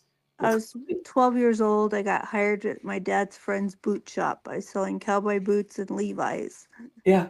And then when I was 14, I went to Contempo Casuals, and then went to, I worked at Macy's and Wine Stocks as a buyer. And then I got hurt at Macy's, kind of life-changing thing. I fell in the stock room and had to have a bunch of jaw surgeries, and I was out of work for a good couple years. Wow. And What then about the time you were running a clothing store? yeah, that was in college. Uh-huh. My dad and my best friend and I, was 2 years older than me, and our dads helped us open our own clothing store. Yeah. And did that for 4 years. If I would have stayed, I was too afraid to do it alone because she ended up getting married and moving away. I Oh. mean, and I was like, oh, gotta shut it down. Mm. That's why I ended up going to Macy's and Wine Stocks, Yeah. because that was the scary part of, I don't think I could do this by myself, but I could have. Yeah, but being young, Yeah. you haven't done that. It's been a new adventure for you. And Michelle has dressed me today. This shirt I already had, but the red and the jacket, the blue jacket. And so Michelle is a very good, like she can look at the kind of like your dimensions, and she can fit you for things just by looking at you and put things together. And if you're looking for that, she's revving up for other things, but there's a window here that if you are looking for an outfit, she can be guiding you on that, because that's one of your it's a very special specialty, because it's changed my world in that I only have the experience I have. I never worked at a clothing store. I always waitress and, paid for school and all of that. But if I was doing what you were doing, I would have had that experience, put together things, but you're also very creative. Yes. So it's not just working in a store, it's that how it probably when you were in college, even starting to, take it on as a bigger thing. But way before that, though, you were really into clothing, because talk about dressing, your exterior part of dressing was very important for you as a child in your family and representing yourself. Yeah, that was probably the hardest thing, because my mom would let us leave the house if we weren't dressed perfectly, our makeup done and our hair done. So it Wow. was very instilled I wasn't good enough if I didn't look myself put together. I'm putting Michelle was trained to look perfect, because if you meet Michelle, she's always going to be dressed incredibly well. And sometimes in our mind, if we don't think if somebody's sparkling that they're over sparkling us, is that even a word, Michelle? But or a phrase, but it's like really understanding that Michelle's always going to be dressing very nice, but it comes from when she was younger, but she's also now holding the space, not being so hard on herself and not trying to be perfect, which is a very vulnerable experience that she's been going through, because there's stuff ingrained in her about when you walk through that door, or if you leave and you don't look perfect, your mom is telling you your makeup isn't right, or your jacket is not fitting something right. There's something that happens, and you are knowing that dressing nice is important, but it's not expressing everything you are. So now you've gotten even deeper in expressing through vocals and more about who you are, because you were shut down. Yep. And now you're learning to just be you. And Yeah. this is Which a is a wonderful huge thing. Now I like myself. Now Oh, that's now powerful. now I know that I am good enough, after always being told I was never good enough, and I don't have to prove anything to anybody. You So, really feel that, Michelle, that deep? Are you yeah. serious? That's a big growth. See, that's the growth that you've done just within those 3 months, even though you've been doing it for years. But that's like a big jump from you actually really holding that space. You've been learning a lot these past few months. Yeah, and I think one of the hugest things I've learned is, really my faith is what's kept me sane. Yeah. You know what? This is a great segue because we're inviting Sabina in and Michelle. We're going to keep you here, and we're going to keep you here, Michelle and Sabina, for half an hour. And if you need to leave, you just head on out or you hang out. Michelle has her interview for her first contract that she's going to be signing out of a couple that she's already looking at. So her world is coming back together with fresh income. That's going to be less stress for you, Michelle. Yeah. So let's all wish Michelle, before we get into this whole group thing, we can't forget to like energy, pray, whatever you want to bring out there in good spirits for Michelle for this new experience of dropping again and then learning and growing. So I appreciate you, my friend. Well, thank you. And thank you for everything you've done. You've brought my voice out that was so stuffed. You know what? It's been a pleasure, my friend. And it was scary as a person in your life to know, for myself even, that this had to be a deeper conversation with you. Because before we were just dealing with strategies and what was up front. And then it came to, here, wait, I need to slow this down a moment and start sharing these things that I'm aware of as we've been working together for years. And you were open.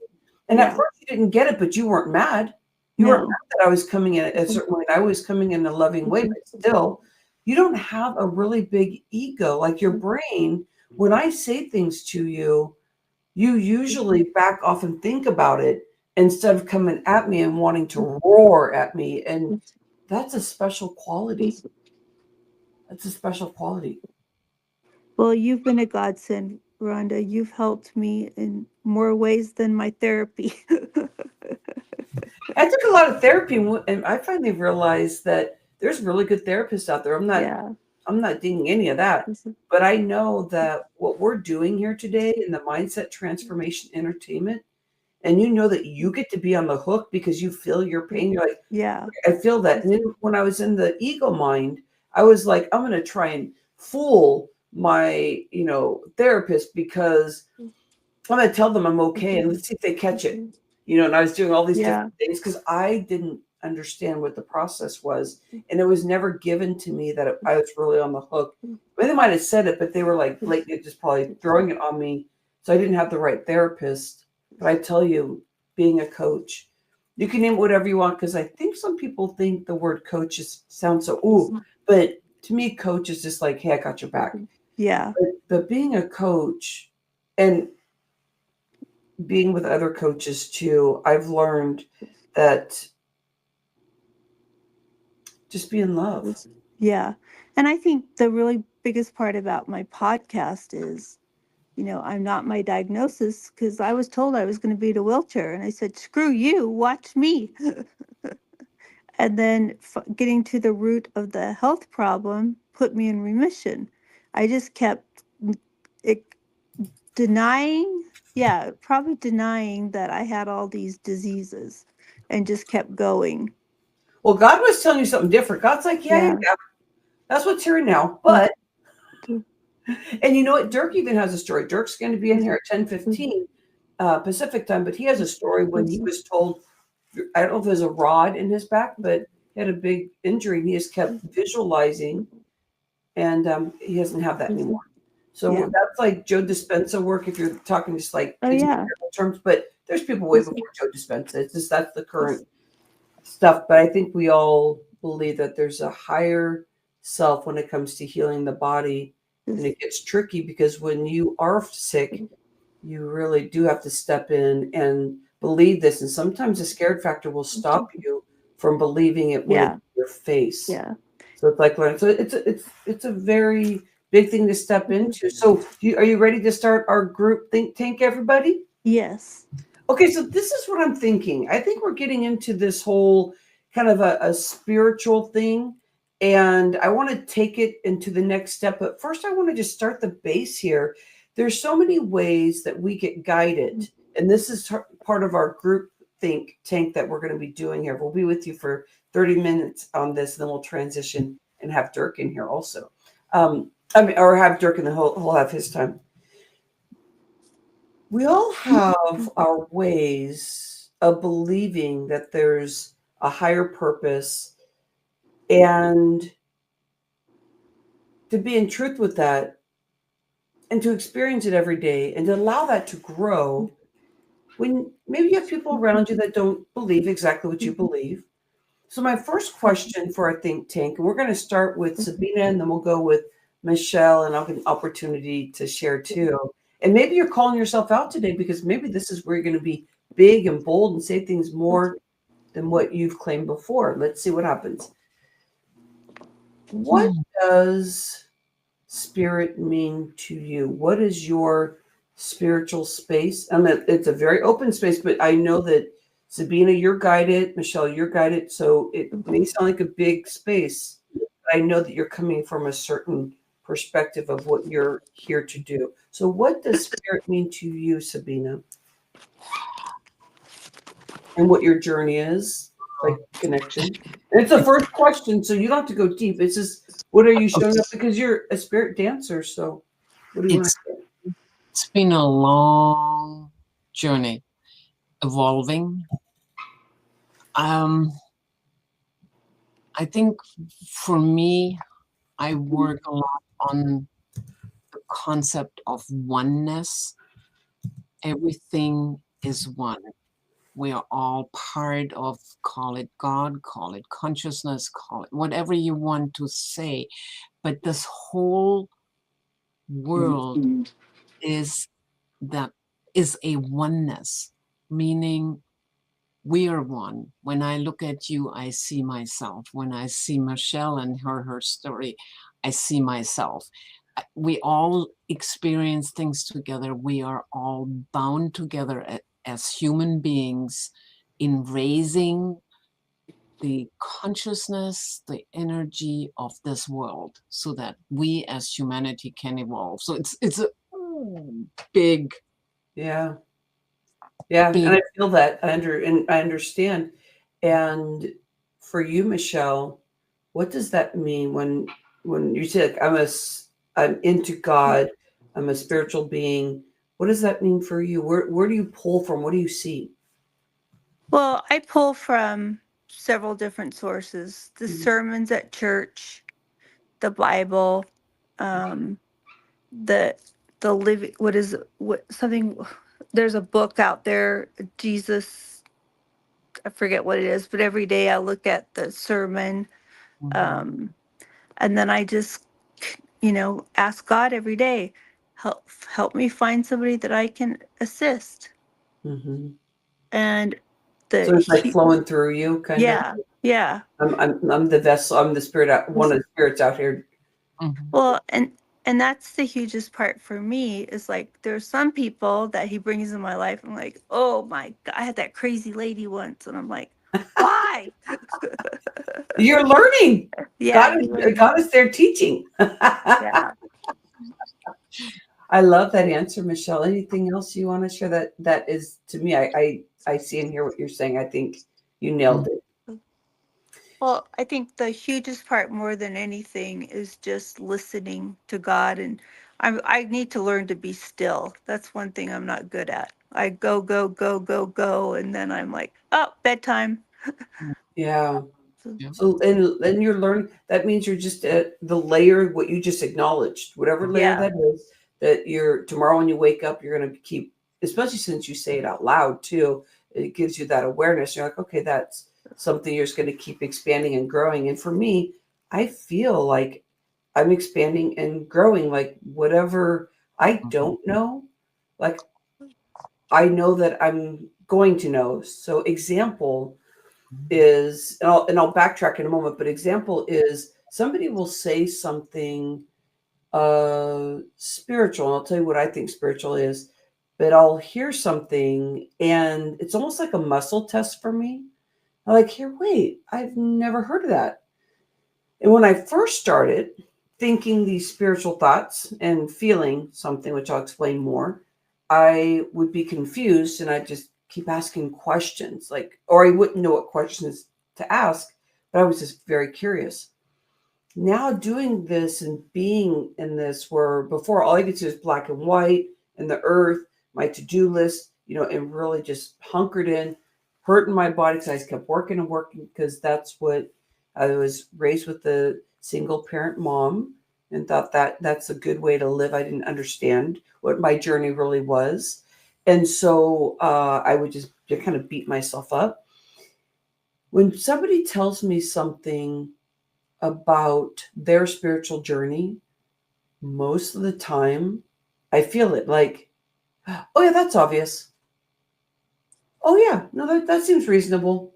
And I'm like, well, how did that change?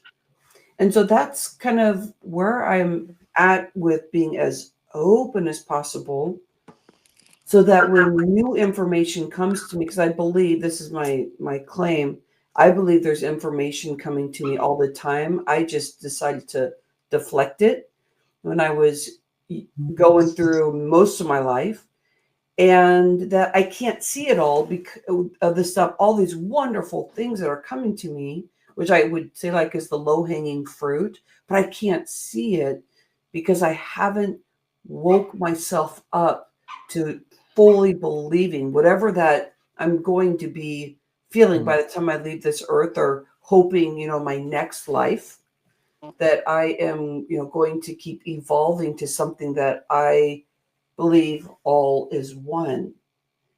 I'm learning to understand what I'm hearing and seeing through my heart and through my gut, and how we can heal the body by allowing ourselves to be, so that we can be open to that. So I believe that we can heal our body through us calming ourselves, because our body knows how to take care of itself. And that's the spiritual space. And that's where I want to hold to my next question. But Sabina wants to add in. I want to add, for me, the key word is trust. Trusting that God, universe is endless. It's bringing everything to us. We just have to be open to receive. And that's where the learning sits. How do I stay open to receive? How do I trust that whatever I need, it will be there? Whatever is given is the right thing at the right time, even if it's something that my rational mind goes, really? Like, things happen for us for a reason. Yeah. Illnesses. My story was stage 4 cancer 25 years ago. Yeah. Those are there for a reason, for us to open up and evolve. Yeah. We can do that, or we can shut down and curl into fear. Trust. And I've struggled with that word for so many years. And, I'm really getting better at it, at just saying, it's there. All I need to do is be open and receive.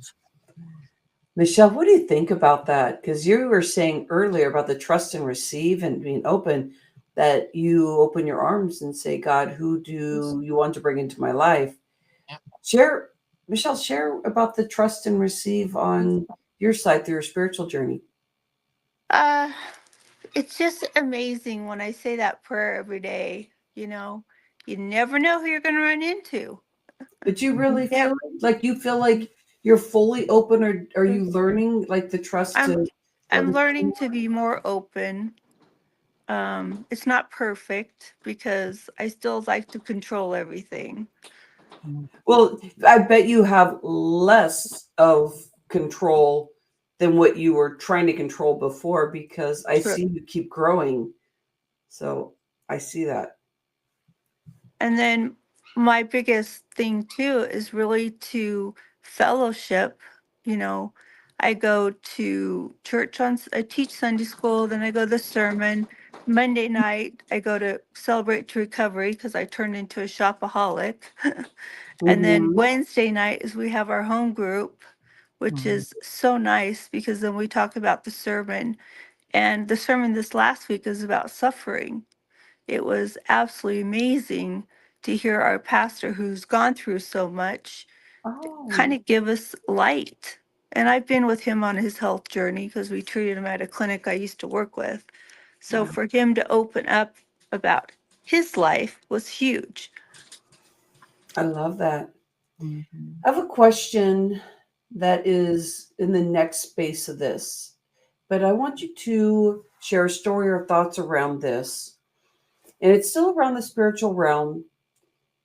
And the reason why I'm connecting a lot with the spiritual realm is I'm noticing that my clients work this way. I'm noticing all the speakers, hundreds and hundreds of speakers I've worked with in running this show for 8 years now, that people that are moving forward and wanting to feel that motivation, that the people that I've been around for 8 years and doing this, and that there's some, they know, they're like saying this stuff, even if they're talking about business or health or lifestyle, there's just something they're talking about.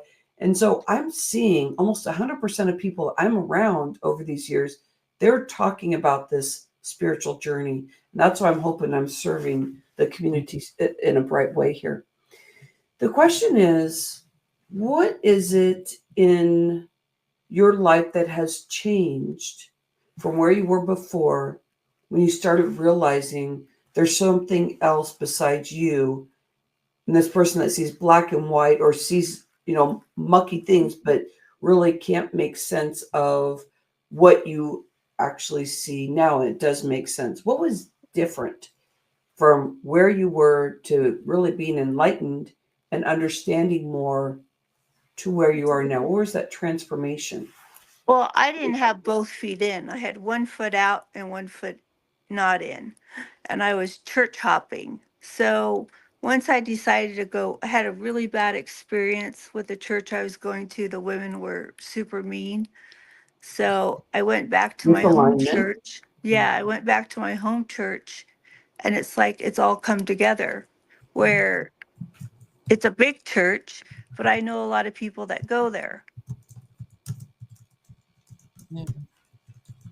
What, Michelle, Yes. what was the transition for you? Where do you Uh, see that allowing God to be in your life even deeper? Where were you before to where you are now on your emotional journey? Just that was the question. um, I my faith is stronger. I'm hearing God more. I'm using the tools that He's given us. And I'm also, far more than anything, I'm trusting God more than anything. Because before, I was, like I said, I had one foot in and one foot out. Now that I have both feet in, it's done some huge changes. Yeah, I hear you, my friend. Sabina, what was the transformation for you? Was there a pivot point, or what does I that feel like for have you? I have two pivot points. One is 25 years ago, I was diagnosed with stage 4 cancer and given less than 5 years to live. And there was that moment, I remember coming out of a dream where I was in a labyrinth running around hearing that voice of, you will never get out of it, you will never get out of it. And coming out of that dream and just going, I can't control this. I'm going to put this into God's hands and say, and I said that it's all yours. It's your decision. I will do the best I can, but I can't I can't control this, and let go. So it was a surrender moment. And A once I big one. surrendered, everything started to evolve. And that was the one thing. And the other one was years later, was all the work I had done in the meantime, where I just looked at myself and said, I am not my ego. Yep. My ego is that little thing on my shoulder that just wants to protect me and is fear-based. I am much bigger than my ego. So being able to step away, and when things happen around and go, this, reactions, ego-based, don't need to be there. I don't have to fear. I can trust. There's much bigger there Yeah. for me than that little little girl on my shoulder is going, ah! Ah! She does that quite a bit. You I don't love have to meditate. There's a beautiful meditation for that. But those are the two pivotal moments of surrendering and trusting.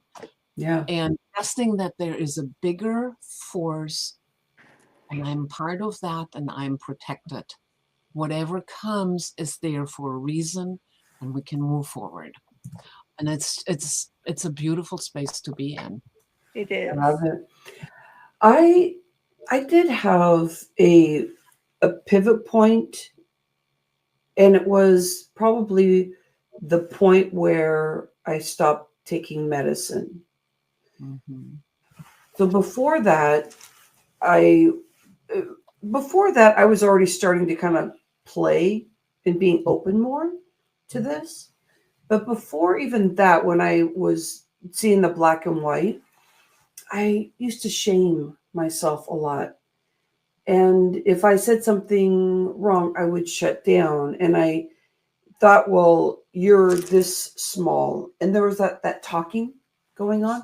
And I thought that it was okay because I couldn't see that I had any higher purpose except trying to prove myself, and that I was not worthy of, even when I was getting promotions when I was in corporate as a CPA, I used to feel yucky. But I'd also be angry because I wanted a higher promotion because I could do it, like ego. But then I'd feel shame that I felt that, like, oh, no, you're good. No, you're not, and I would say these things that were just, implemented into me. And I thought that's who I was. So when things started lighting up for me was when I became an entrepreneur, and I saw my kids, because I could actually breathe as this spirit. And that was when I started kind of decompressing of all the competitiveness, and it never felt good for me, but still, how do I play that game? I wanted to get better because I knew I wasn't so good at it. But that's not why I'm getting those promotions or getting more money, is because of that. So I was playing that game. When I looked at Jacob and Kiki, I didn't know what a parent was. And not that my mom didn't share with me that, but she's a single parent. It's different. And how do I step into this at a new layer? So Yeah. I woke up to that and I started listening. And I remember being their age. I'm like, they're smarter than what I'm giving them, because I can remember being in kindergarten. Jacob's in kindergarten right now. So I started waking up. And so being able to hear those delicate voices and the sensitivity, I kept doing mistakes. I mean, I'm a parent, but it changed me in a way of, can I get more sensitive? So my pivot was, now I'm sensitive, and I'm seeing I'm taking this pill every day, but I'm eating not in the alignment of taking care of my full body. I'm not talking 100%, but I started noticing that. So I took my pill away and I said, oh my gosh, I can hear things. And so that was the change of, now my life is, I can hear the blaming and shaming I'm doing to myself. And so that's the transformation. I can hear the brain break those synapses and know that this is really, there's a higher purpose here. So instead of feeling in shame, then that means I can lean forward, lean in. So I'm really happy about that. And I noticed that Michelle got off. As I said, she's transitioning because she has a really cool interview after 3 months of a really big struggle. Sabina, this is the end of like our group. I think we have 5 more minutes though, my friend. Some things may have popped up, or maybe a tool, or what would you like to share in this space of, like, we got to have some more spiritual space here today. Yeah. I'm just really struck by that blaming and shaming, because our culture puts so much, especially on women, especially on young women, Yeah. and we grow up thinking that way about ourselves. I'm never enough. I don't look like. My body isn't. My friends, whatever. And we carry that with us for such a long time. I know I did. And now where I am today, I look back and I'm just so grateful that I've come to the place I have come, and I've let everything go. So Yeah. all that emotional baggage is gone, because you can Yeah. look at it from a later perspective and say, you were hurt then, but you don't have to carry that anymore. You are not that person anymore. We evolve constantly. So it's always this looking back and saying, does that still serve me? Is Yeah. this, because so much of it is just protective and just, yeah, blaming and shaming is such a negative energy. And it's something, if you start looking at that, Yeah. realize people do stuff to you because they are hurt. It's not they're not trying to hurt you, they are hurt, and so they give that hurt to you. Your Yeah. parents were struggling being parents, and they did the best they could with whatever tools they had. Yeah. So being able to look at them and just say, I forgive you for the stupid things you did because you tried hard. You were good parents. You just did some things that hurt Yeah. me. Yeah. But it came out of your hurt, and Yeah. I forgive you, and I move on. And Sabina, in this spiritual journey, there really is no good or bad, huh? When you start looking at it, it's like Yep. you Yeah. start seeing that person, if that's your parent you're talking about, but it could be a job, it could be whatever. But we need that because that's misalignment too. And sometimes you're trying to fight it, like you can stay holding there, but and things are going to keep getting bad because you're just holding the space there. You can just keep going down deeper and deeper. And so I love that we're talking about the spiritual space and the blaming and shaming. I call that hashtag speaker Right. locking arms. Let's stop that. Yeah. You remember we talked about soul journeys, and our soul picks a life.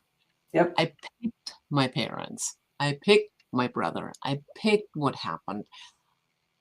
So if I go into it with that mindset, Yeah. I picked this to learn something. So what's the learning? What's the gift? What do I need to unpack to move forward? Then everything that happens is good, even if it hurts, even if it's scary, even if it's a cancer diagnosis and you go, oh, I don't want to die at 45. Yeah. And you go, okay, what's the gift in it? How do I move forward? And that to me is where you become a spiritual journey person, where you become the spirit dancer, because you go, this is all for a reason. Yeah. I just have And the growth that we get to have with that.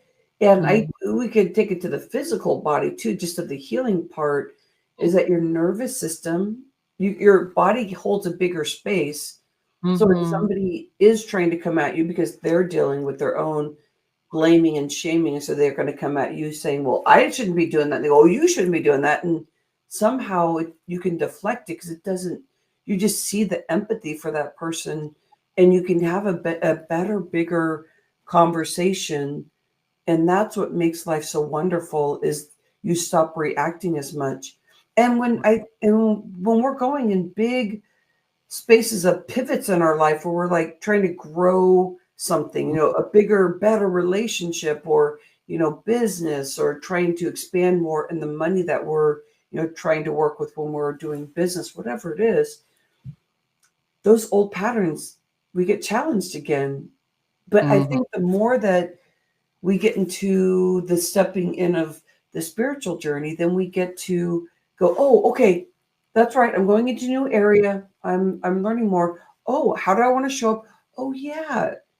And it becomes just so you get more and more calm and being able to hold that capacity. I love that. I love that too, yeah.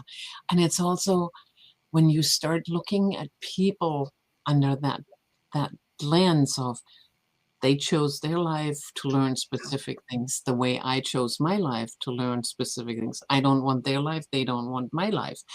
Yeah. But then you can also just love them for who they are at this point. Because all you see is they picked their hurt, they picked their challenges for the same reasons I picked mine. Yeah. And then you just go, I love you for what you're doing, and I wish you all the best.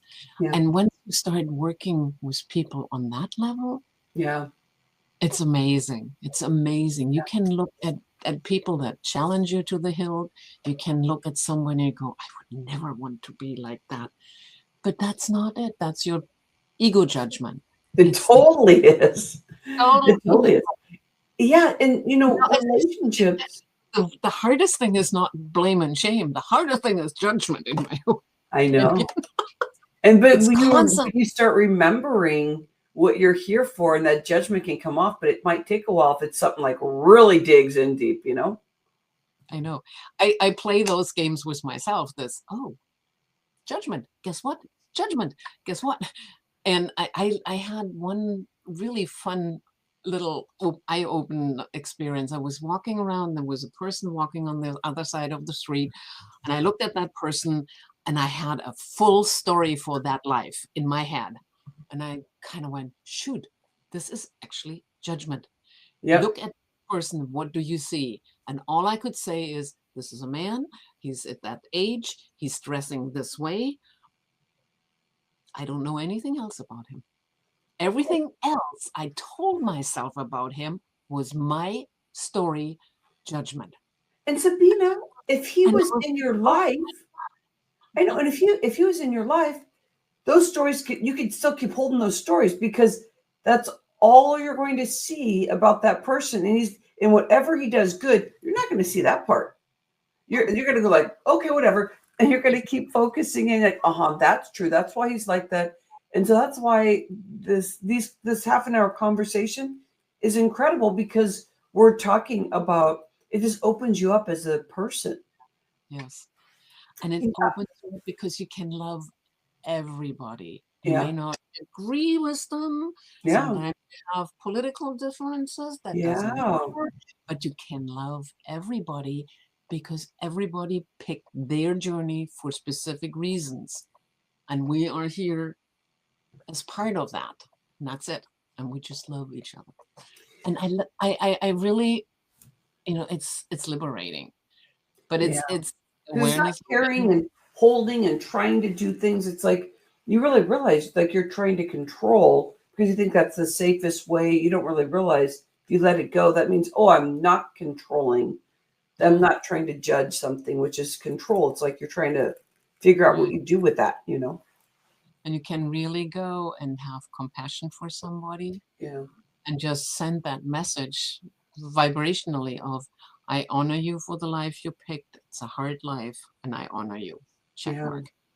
Yeah, because, well, we can keep going with that. I just thought of something else spiritual I wanted to say, and I'm like, yeah, it's like 5 after. I better not get into that, because you and I can be talking forever about this.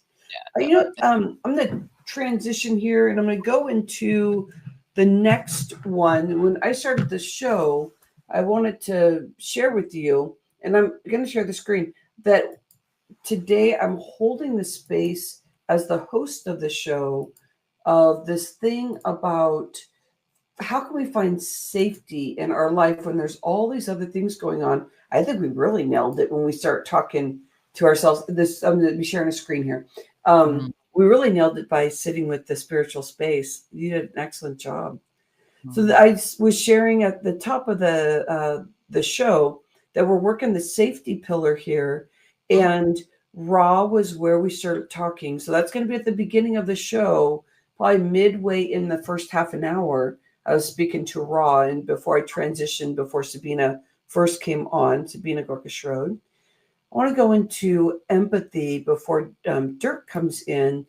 And Sabine, I'm going to still keep it open for if you want to add some more about the spiritual journey, because we have 10 more minutes here, but I want to share something with you that is something about learning about empathy for myself, which then translated for empathy for others. And I didn't know I was going to tell this story, but to me, I want to be as authentic, raw, and open as I can be. And if you think it makes me look bad, then it's just the brain that's kind of, still doing that judgment. So give yourself those times when you've done stuff, maybe you don't tell the story because you're like, oh, that's embarrassing. I wouldn't tell anybody that.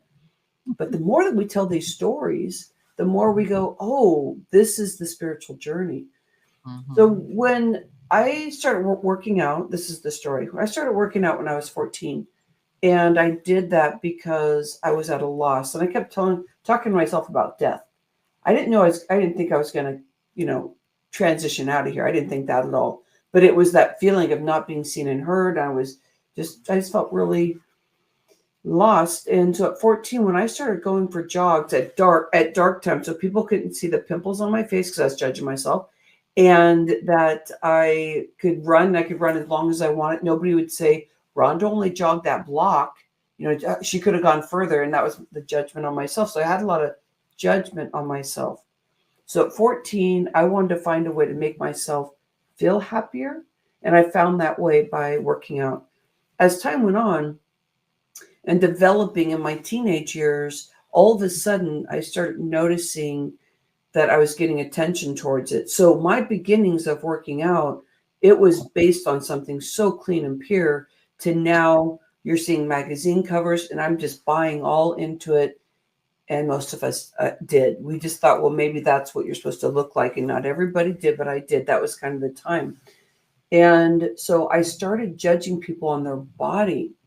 And every day, if I couldn't fit into something, every day this would happen, when this would happen, that it would ruin my whole day, because that means that I wasn't looking the way that I should be looking, which means there's something wrong with me, because my exterior, like the magazine that I saw and the story that Michelle was talking about, her mom saying, hey, your makeup doesn't look right, we're not leaving until it does. So I started judging people, and I'd say just ego. And this is where you're going to say this doesn't look good for Rhonda saying this. So think about your stories before I tell you this. I wish that I had somebody who had all this weight on them, because I know what to do. And this is when I was already teaching aerobics and all these different things. So I got into that at about 19. So I'm just going on with my story, shaming and blaming myself, putting on clothes, going, oh, you look really good today. And other times going, that's a little tighter than the day before. So beating myself up. What was I doing? Of course, beating others up. Why not? Because that's all I knew. And that's what we truly do.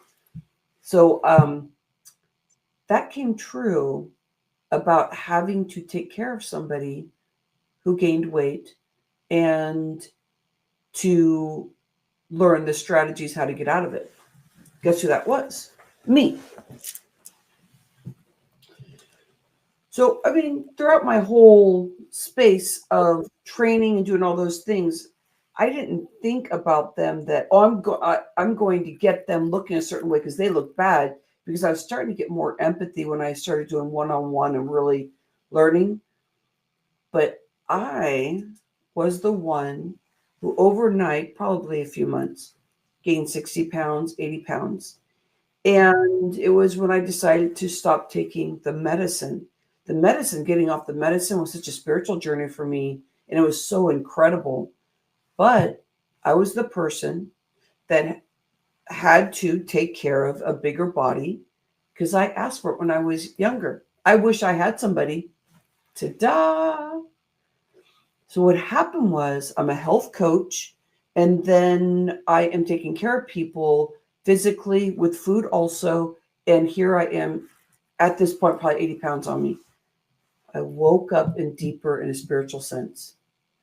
And I learned how not to shame and blame myself at that moment. But throughout the time I'd have shaming and blaming. I put on a bathing suit. Things weren't fitting me. None of my clothes would fit me. Couldn't find a size that would fit me because I wasn't going to those stores.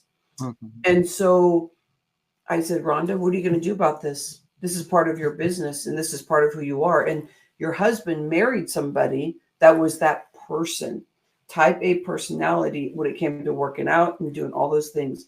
How do you deal with your husband and expressing to him when he's saying, get on medicine? What are you doing? You're not looking healthy. And I care about you so much, and being scared. And I'm saying, I can't.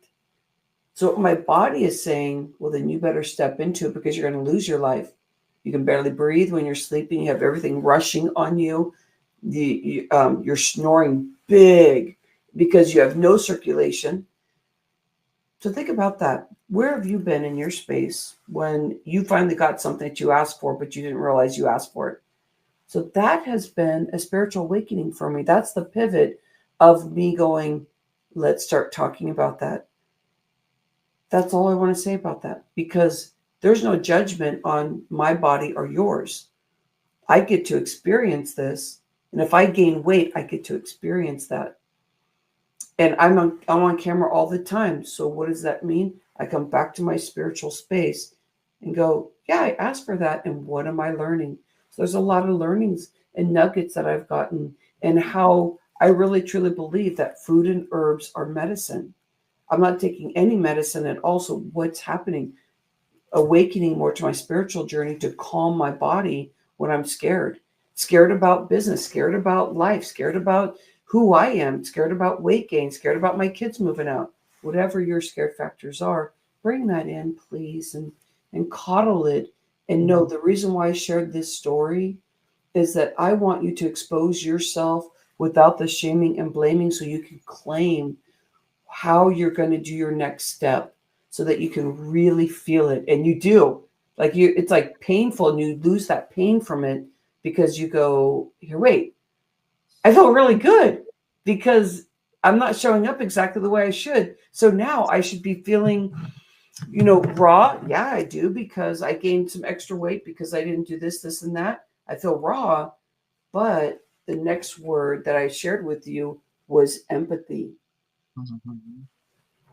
We have to give ourselves empathy in our experiences, because we're not always going to show up the way that we think and expect ourselves to, but the way that we are here in the space and what we are doing here at this moment to stay present.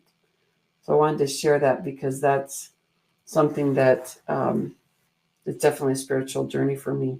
Sabina, for you, we have a few minutes, and Dirk will be here. We'll just keep talking until Dirk is here. I think it's serving a big purpose. Anything you want to share about you learning about negativity, or your body, or your spiritual journey, like anything in your life that you claim sometimes and you want to share today? Yeah, I'm some of your story resonates. Thank you for sharing that, because I was a very overweight teenager, and I had a father who could really hit the mark in comments, so that didn't help. Yeah. And it took years to come to terms with that, and years to learn how to live with my body, going up in weight, going down in weight, going sideways in weight, whatever. I know how I feel at different stages, Yeah. and I'm focusing on how I want to feel, not how I want to look. Because at this point, there's beauty in getting older. I have to say it. Things just shift. Yeah. So I am glad for those kind of lessons along the way. Yeah. But yeah, I wish we could find a better way, especially for women, to love ourselves the way we are at any given moment, and not judge on these kind of external visual items. So Sabina, do you feel like you hold in that spiritual space for people? That's just one of the healing spaces for them, huh? Yeah, it is that. When it comes down, you just look at people and love them for who they are, where they are at that moment. Yeah. And acknowledge that there's often hurt on very different ways, but it's not, you just embrace that. Yeah. Because it's part of all our journeys. And there was this one moment, I don't know if you caught that, when Michelle was saying, I now love myself, and I watched her face and it became all beautiful and soft and smiling, because she really loved herself. And this is new, Sabina. This is new. Yeah. And to see that, and to hear that, and to know you are at that point, I am at that point, we can look at ourselves and say, I love who I am, irregardless of what the container looks like, but I love who I am. Yeah. That is, when you can get to that point in life, yeah, that's the biggest gift of all. Sabina, thank you for sharing this space in this group think space, and really talking about the spiritual journey. I appreciate you so much. And I look forward to Dirk. I've not heard him, so Dirk is coming. So okay, so Dirk, when you're ready, you can open up your window. I'm going to introduce Dirk. So Dirk and I have, let me give you a little personal story before I get into some more of what Dirk is, because I have Dirk's book right here in front of me, and Dirk just did a journal, and he has really big things going with his podcast because he's been soft launching it, but he's getting ready to really consistently be out there with his podcast, The Holistic Homo.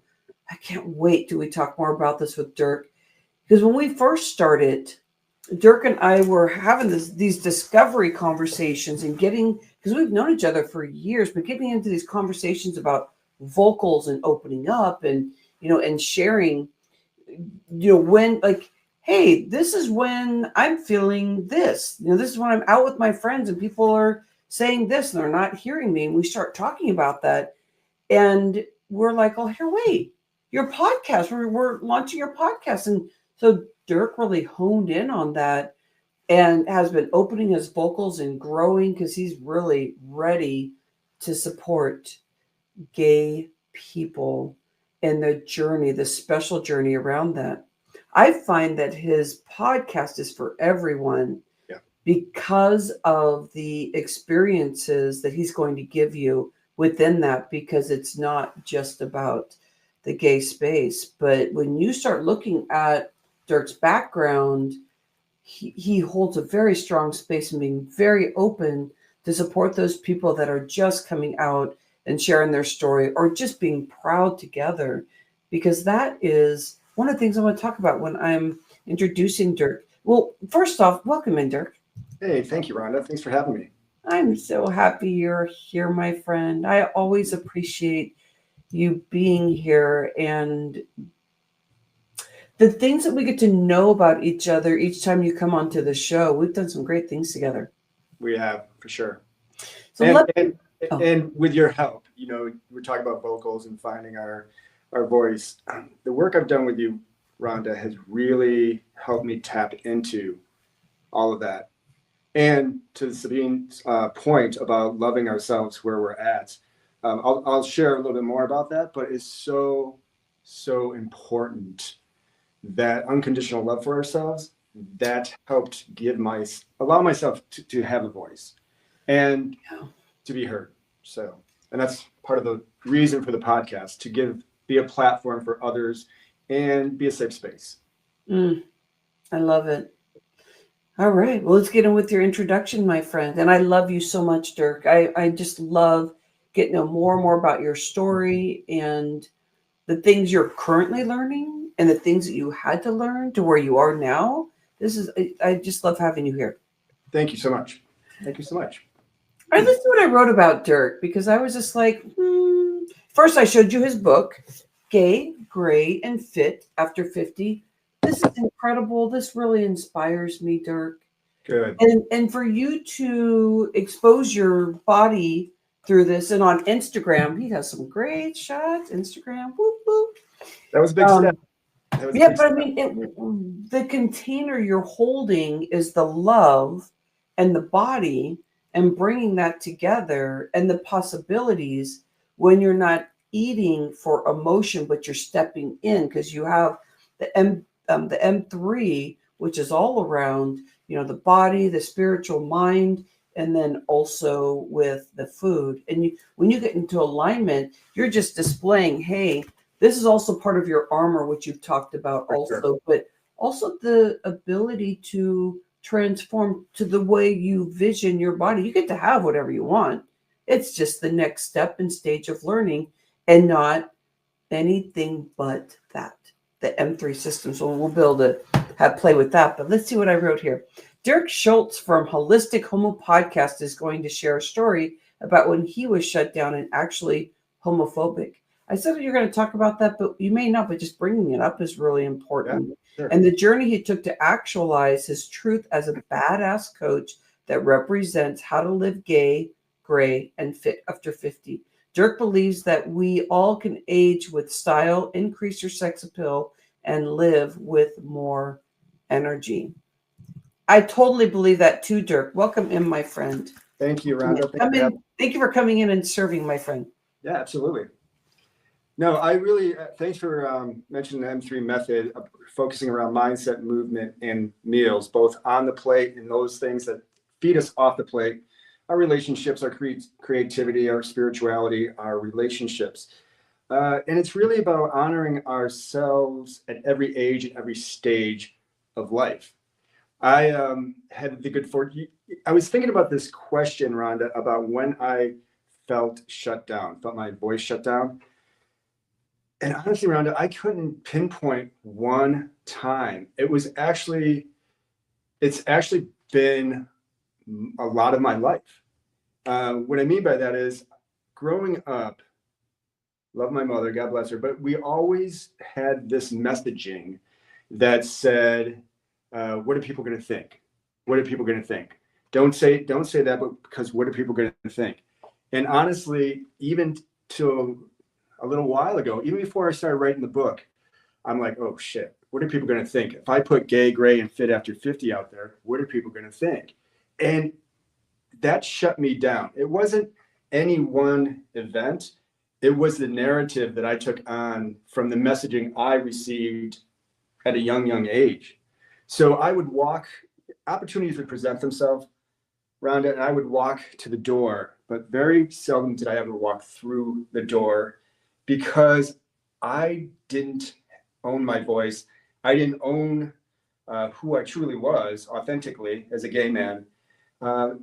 And so my shutdown was the messaging, what are people going to think? Stay small, don't live your truth, don't be seen, all of that. So it wasn't any one point in my life that I'm like, that shut me down. I think it was the narrative, the messaging that I chose to adapt and take on as a child about what people are going to think. And that held me back in so many opportunities. What's coming up now, Dirk? I know you have more to say, but now that you're saying this, it's amazing. What's the shift that you're noticing? And the new thing right now is your podcast. So you're going through major growth again because you just released your journal. Do you have your book and your journal? Do you have your journal with you too? I do. It's the Rise and Align 90-day holistic fitness journal. Yeah. Where we dive into bringing it stands on its own. It brings the book to life, and in the future, in the spring, you're going to see another version of this book for the mainstream population. So, but I'm really, really proud of the Rise and Align journal because it helps us to pause on a daily basis. It helps us to create non-negotiables for ourselves and create a game plan, and the name says it, to rise and align every day, to set our intention, to be grateful, and also kind of really set the tone for the day, right? And there's also a nightcap. I call it the nightcap. And we talk about what didn't work during the day, what are 3 wins, some takeaways from the days, and some food for thought. So it's a little reflective before we enter our sleep state. But really, really super proud of that, the Rise and Align journal. I'm pausing because I'm trying to think where to go from here. So, you know what? I wanted to ask you a question because I know you have plenty to say, but something you brought up, I wanted to ask you something. Yeah. So what are they going to think, if you expose yourself kind of thing? What have you learned as you've been going through and getting your journal, your book, your journal, and your podcast going? What's the learnings you're feeling in your body or the way you show up? What's different? Especially, I'm noticing a big difference. And just us getting the podcast launched and you getting your journal out too. It's like your vocals are really out there and the pictures and all this stuff. So you're out there more. What are you learning about yourself? One, to get out of my own way. The other thing is most people don't really care they don't care what you think or what you're doing, really, right? They care about themselves. And the biggest shift for me, Rhonda, and with your help, is to be of service, to create a space. The Holistic Homo is designed to create a safe space to bring information that may help with transformation, especially in today's political climate, to give a voice and really help the LGBTQ plus community, particularly over 50, evolving around the areas of mindset, movement, and meals. You mentioned earlier about, my own internal homophobia. That shut me down too. I was struggling with my own internal homophobia. I did not want to be gay. I would pray every night, please don't let me be gay. And now I'm like, I pray, thank God I'm gay, right? I'm really, really proud as a gay man to be stepping into this role as the holistic Homo, to bring experts in the field around mindset, movement, and meals, and to kind of help lift other people up. So really, to answer your question, what shifted was the mindset of being in service for others and really being a safe place that people can come and get information that's going to help in their transformation. So, but the shift was really not caring about as much of what people thought, that the mission of what I wanted to accomplish was bigger. So that drowned out that old narrative. Did that make sense? Yeah, it really does. Yeah, where do you want to go with this, Dirk? Because now you're speaking to, do you want to go into your M3 system? Like, you want to connect that with what we're talking about is like showing up. And I bet you the people that are watching you, that are your fans, and people are getting to know you through the Fresh Talks Global Vision, you're realizing that you don't have that internal fear of being gay. Yeah. And there's a story behind that. We don't need to get into that deeper, but just that you are like, no, I'm very proud, especially to have that picture behind you. And your podcast expresses that you're very happy about that, which means you get to open doors for those people that are feeling safe or learning how to feel proud of that. But also you learning that when you say something that it's really that important, that you're not going to be concerned about what somebody else is thinking. I mean, if you're having a bad day, maybe that'll show up. For sure. But you're discovering that what you're saying is like really important, which you already knew because you've been working with clients forever, but those are your peeps. So now you're out and open with the podcast and your books. So let's go with your area that you want to speak about next. This is just like planting like the opening of the path of whatever you're saying is very empowering for others. Yeah, to jump into the M3 method, it's mindset, movement, and meals. That's the M3. And I really focus on mindset. And honestly, that was a big thing, a big shift for myself, was putting myself through my own work, right? And really focusing and checking in to what was my mindset around my work. And really owning my worth in the field of holistic fitness and holistic coaching, that what I have to say really does matter, and that I can be a safe space and safe place for people to come and get some information. Because I live in Palm Springs, California. It is basically half gay. It is a very welcoming community. I don't have to think too much about being a gay man here. But there's people around the world who don't have that fortune, right? Yeah. So I think the holistic Homo, my intention is to be that safe space, to help people get the information so they can get empowered, so they can live bold, whatever that looks like for them. But yet the M3, I always start with mindset, looking at growth mindset, fixed mindset, and that spectrum. And the mindset aspect of M3, Rhonda, as we've talked about, it's really the golden thread that connects everything. What's our mindset around our movement? What's our mindset around our meals? What's our mindset around our relationships, our creativity, our spirituality? What's the mindset? And really creating a vision that is in alignment to what our mindset is. A lot of people don't have a clear vision of what they want their life to look like. And as a coach, I partner up with them and really help to define what that vision looks like and what's the mindset that we need to really step into that. And as you know, as a coach, We take people from where they are to where they want to be, and we partner up to help navigate that gap. And so we always start with mindset with the M3, and then movement is the physical movement and the change you want to see in your life. And meals is twofold as well. It's the food we put into our bodies, on our plate, but also the other areas of our life that nourish us. That's really as important to what we put into our body.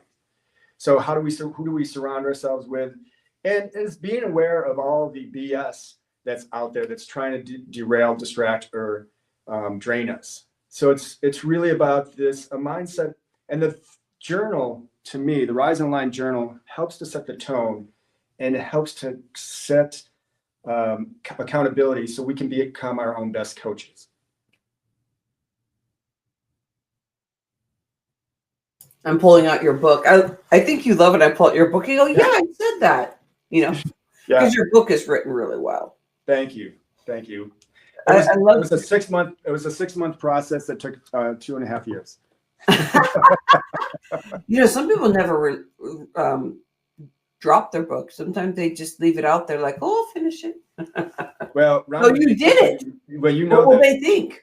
What would they think? And what will they think? Okay, now I'm ready. There were multiple times that I almost pulled the plug. Yeah. But I had to check it with my mindset, and I had to step away and get out of my own way. I know I have a book back here, which you can't read too well, but it's 14 Days to a Flat Belly. And It was my challenge to talk to people about healing their liver and how quick that liver can, change their trajectory. And I had somebody in there that was going through it, and a doctor checking their liver because of something. And then 14 days and what happened. So you get in these weird things where like, oh yeah, like, I'm really going to put this out there. Like, yeah, it feels good when you're all quiet and going, yeah. And you go, oh, I'm pulling the plug and we're going to do it.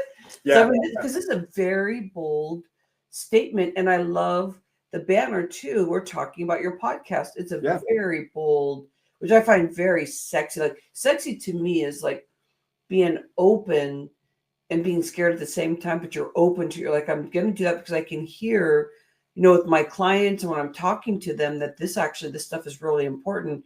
And you're just kind of putting it out there, what you're hearing from others. What will they think? I don't know, because I don't care, because they're thinking about themselves, and that you're going to get some great stuff by really putting this out there, because those people that do care are just going to be so in, and we don't care about those people that just don't care. Yeah, I'm done talking about what do they care about. Well, I'll let that one go now. Yeah, go for it. Okay, so I really like this. So are you ready to reclaim your relevance, to turn heads and break hearts in the best way possible, to flex your intellectual and emotional muscles as much as you physical ones? You bet you are ready. And the thing is, so Dirk, you're going to roll up in come into the bar to hang out with my friends. I'm going to dinner. I'm on video being interviewed. We're not talking just physicality here. We're talking, this book is speaking to what Sabine Goerke-Shrode and I were talking about before you even were able to get in here, about like choosing you, loving on you. Can we go in on that part about really understanding this book? Because you have the 3 areas that you're talking about, but really you're speaking to about internal working in within to be out there and showing who you really are, that aura you are. And I love what I caught when I first stepped in about, loving ourselves and really honoring ourselves. And the picture is great, and I've been able to build, genetics loads the gun, lifestyle pulls the trigger. And I have my own internal struggles, but I love, for me, the mindset around the work that I do and honoring myself and really owning my worth it's been a lifelong journey, and one that I continue, and I look forward to evolving even more and helping other people evolve as I do. But the self-worth and loving ourselves, when we really tap into self-love and do the work. And I always say in the book, there was a book that I saw years ago that I loved, called it's not just working out, it's working within. It's not just working out, it's working within. And, it's bringing the stuff that we're working on, working towards, working through, and really honoring it and honoring ourselves at every age and every stage, and really, really, learning to love ourselves as we go through this evolution. And again, it's about the mindset. For me, it was around mindset, about really choosing self-love and choosing myself first, and then putting my work out there. And I keep saying this today about getting out of my own way. I really did, in order to be vulnerable and put your work out there for the mission of helping others get empowered and live bold was a big step. And to your point, we've talked about coming from a positive heart space and a loving place, and really being of service.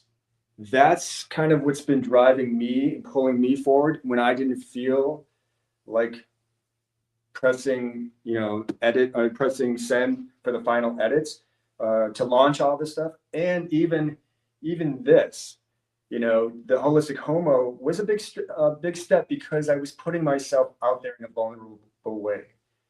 That I wasn't always told to live my authentic self, and not to be a proud gay man. I was told early on, when I was going to come out to my family, my brothers, that I absolutely will not tell them. You will not tell them. And what that message was to me was, don't be authentic, don't live your truth, push that down. And I told you about the internal homophobia. And as I've evolved, I'm loving this version of myself. I'm loving putting this out there with your help. And doing the work with you, Rhonda, has really helped my vocals, and also own that my mission has purpose. And that now more than ever, I want to be that space, that place, or that person who holds space to help people, again, get empowered and live bold. Yeah, I feel that. With the podcast coming out, what kind of things are you wanting to share? I haven't gone into it lately, but there's these themes that are coming out that you want to be talking about.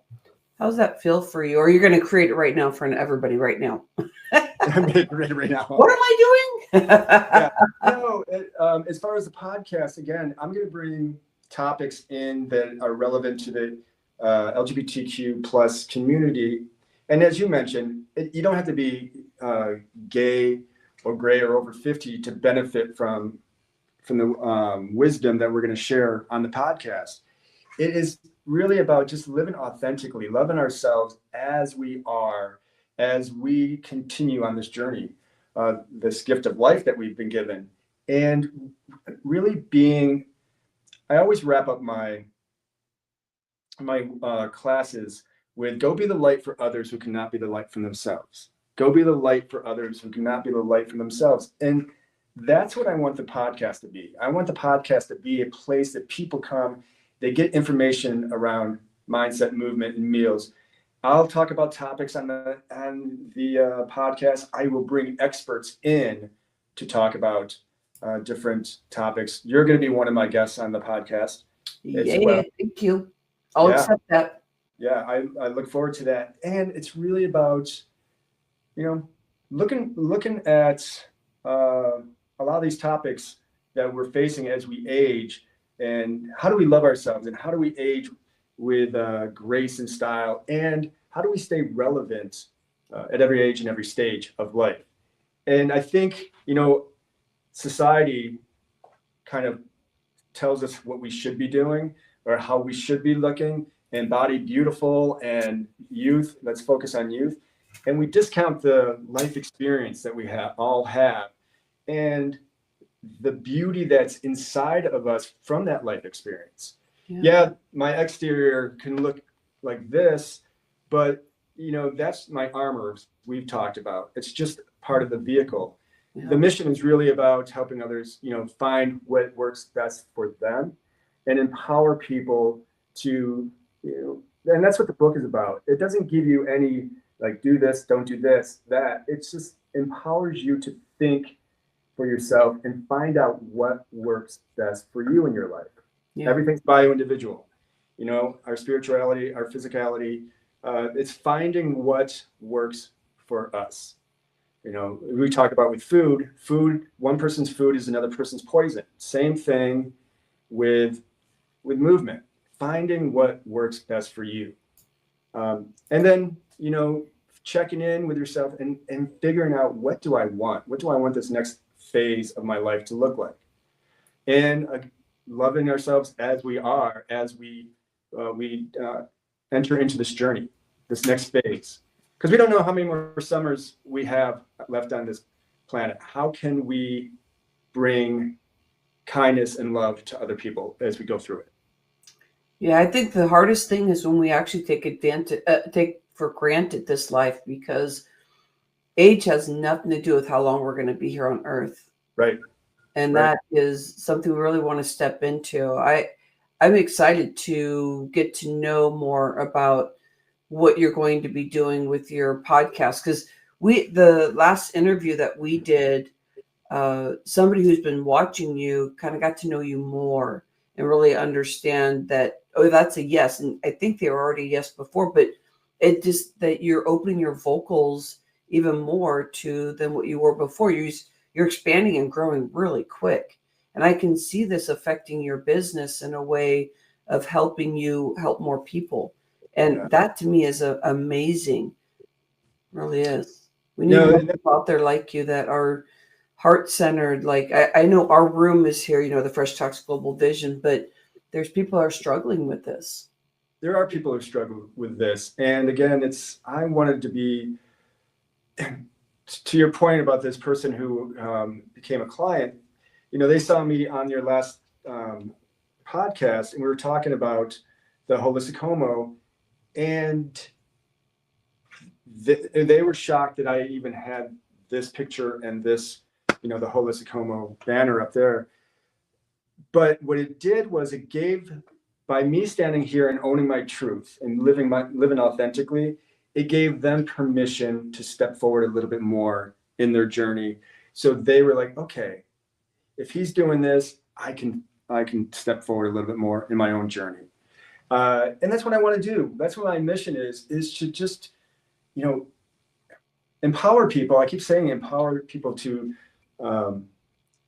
live bold, get empowered and live bold. And it's really, really true. Whatever that looks like for everybody. Everybody has their own vision and their own way of doing I'm thinking of your new tagline too, huh? Yeah. And that came about with your help. It used to be empower others to live better year after year. Now it's like get empowered and live bold. Yeah. Whatever that looks like for the individual, whatever your bold is, I love it.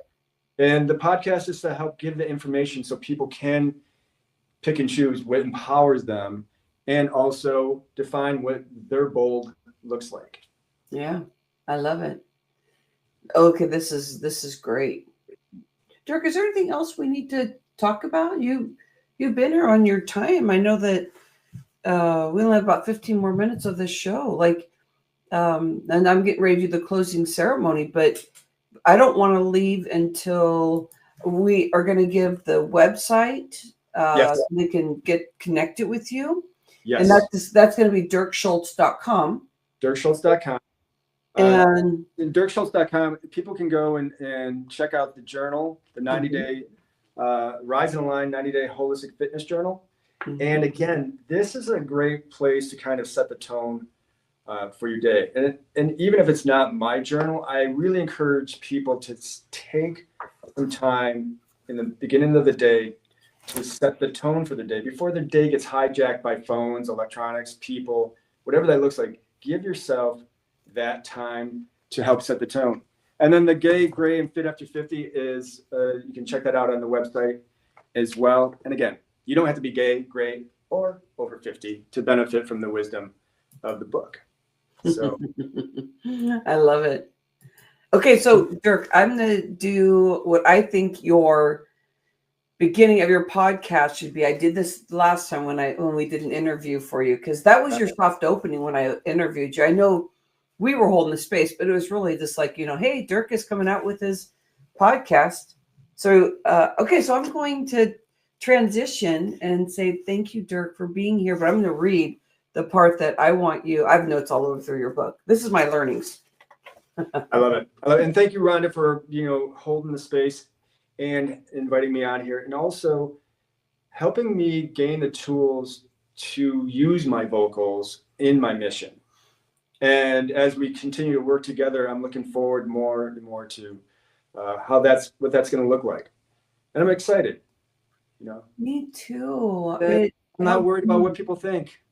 It helps me watch you grow and know, because we can be around people that, like, deep inside, they're not doing the full work and they just don't think people can change. Yeah. So I have some people in my camp like that. And I love watching transformation happen every day. It's just like, I can't argue with people when they say that, because I'm like, oh, well, that's how you feel, but you got to open yourself up for your personal growth. Like, writing a book like Dirk has, and do a podcast, or to open up a podcast and listen and notice how you personally can change. Because some people will say, I've done that all my life. That's my process. And when I was in corporate as a CPA, I'd hear that all the time. And sometimes I go, oh, okay. But then it was the challenge of, okay, well, that was then. How can we speak about this and use words to make sure nobody is trying to fight for it? But let's have conversation around this. And your book really displays change, change in the gay community and supporting. So we need everybody out there that is feeling like they need the support. And there's many people that are scared and still losing their lives.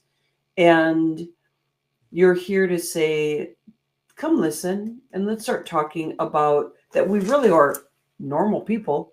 We're just talking about the label, if you're going to put a label, because I like how you said it, Dirk, that you gay people are coming out all the time. It's consistent. It's not like I don't go, oh, I'm heterosexual, everybody. Like every time I meet somebody, I have to claim that. But right now, and normalcy, how it is like, yeah, gay people, you have to keep coming out. You're like, oh yeah, here's my partner, I'm gay. Oh yeah, I married this person, I'm gay. It's like, so you're just consistently, there's a different journey that people don't understand. And when you understand it, those people that are in that space or know that you've done that walk and you're learning that talk even more, it empowers people that really need it. We lose people from committing suicide and everything else because they just don't know there's a better side, because they can't see it. They don't have those people around them. So Congrats on taking this podcast launch seriously. Serious. Okay, so thanks, Dirk. I'm going to act as if you're walking into your podcast so we can do an awesome ending for you, because your writing in your book is just incredible. Who says your prime has to end at 49? Strap in, because you're not just crossing into another decade.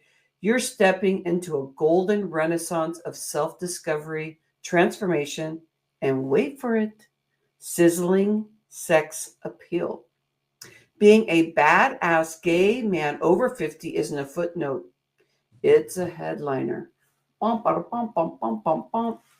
And this inspires me because I do see a beautiful body from Dirk, but it doesn't, when you get in the space of seeing somebody sparkle, you go, oh, I'm so, my body, yep, I got to keep, I'm the fall. What does Dirk say about mindset? Oh, a workout, so you're going to start getting to know the M3 system. Yeah. And follow this with the journal, and then we'll get you a link when we go live with the podcast, because all of this is all is one. It's going to help you get to that next step. And what you see here with the internal and exterior part of Dirk, just know you're stepping into a new world, and the more you believe it, the more that's going to happen for you. So thank you, Dirk. Thank you. Yay! Okay, so we're doing our closing ceremony, and I'm going to do it in like 10 minutes. And so I told you that I was going to share the pillar here. We've been talking, and I'll share screen in a moment because this is not going. You're not going to really be able to read it very well. It's flipped the wrong way. But we've already talked about raw and empathy and the work that you want to do. And I told some stories around to get to the safety pillar. Today, I'm not going to be able to get to them all. I actually have a class that I'm going to be doing on February 7th that I want to focus in. If you are a speaker or you are launching a podcast, have a podcast, relaunching a podcast, because what we've done with Dirk and also Sabine is really look at your overall picture, everything that you've done, so that you know what you want to really speak to. That it's not that, oh, I'm just starting a podcast, how hard. It's like you're bringing all your energy, all the gems of what you've been doing in your life, that this is the person that shows up for the podcast. I believe when we launch a podcast that we want to find the safety in everything that we're doing. And if we take the 5 steps that I have here, I'm going to share one more with you, but there's a total of 5. The next one we're going to be talking about is love you. If you go up these 5 steps, which I want to do a mindset transformation, and I think I'm going to do it for 2 hours in a mastermind. I know it's going to be a mastermind February 7th, and I'll get the link in our YouTube video. But I want you to think about, where are you now relative to loving yourself? And you only are aware of what you're aware of, but you may be beating yourself up lately. And everything we've been talking about in this podcast, everything has touched in with love. Everything. There was no bantering, nobody giving a little snide eye, like regular life. We've been in a beautiful bubble today. I want you to take that and consume it as if it's part of your DNA. Just absorb it, so that the love you, if we can get that bigger for you, because I'm learning that every day. Sometimes I go back to blaming and shaming myself and doing these cycles that I've done, but I get better and better. And the more I get into masterminds, the more I do these shows, the more I speak to people like Michelle Perry Roberts, Sabine Goerke-Shrode, and also Dirk Schultz, the more I'm learning from everybody, because we're always in a growth mindset. And I'm noticing that love you, the 3rd step into feeling safe in this whole world, is, I'll tell you what the safe definition means, that you start loving yourself more. And you start recognizing that you don't have any bad qualities. You have things that you want to work on and ways to show up, but that's just your awakening. We had a half an hour today where we were specifically talking about what spirituality mean to us. What's the transformation that's happened as we brought God or spirituality, the universe, however, whatever the definition was, because we had different definitions in that half an hour, that think tank that we did today. I know I want to love myself more. So when I do a video, I actually, if I said a wrong word, I keep it in there because I want to be authentic. There's no reason to be perfect. So then I can go, oh, and then I go, here, wait. This gives me an opportunity to be human and to show others that being human is important. Then the people that are wanting to go deeper in with you, that they're going to be on that journey along with you instead of at you. Because if you keep trying to not step in and learn what love you means, you're not going to feel very safe out there. That's why it's the 3rd step. It's a very challenging step, because as we get higher, it gets even harder, because the next ones are about not putting a mask on, which is being authentic. What about if you don't put a mask on and you're in a finance space and you start talking just like being all is be, all is one? You're going to start finding that you're going to feel safer in this world if you accept every step that you have before you said, I feel safer in this world. Because the next one is heart. Say somebody says something to you and you're like, oh, cutting them off. How dare them do that? That pulls away from your safety in this world, because now your old senses, you know, everything that's happening in the room. I mean, we've all had kind of, you know, trauma, different things in our life, and your whole energy is out there. Like, okay, that's happening over there. Okay, that person I can trust. I'm going to walk over there. And you start calculating things, but you lose the ability to be inside and be you authentically yourself. So today we talked about being raw and open. You need that to be able to have your definition of what safety is. So if you are launching a podcast, you will want to be part of this 2-hour mastermind. We're going to dig in deep. We're going to have conversation. We're going to go through the 5 steps.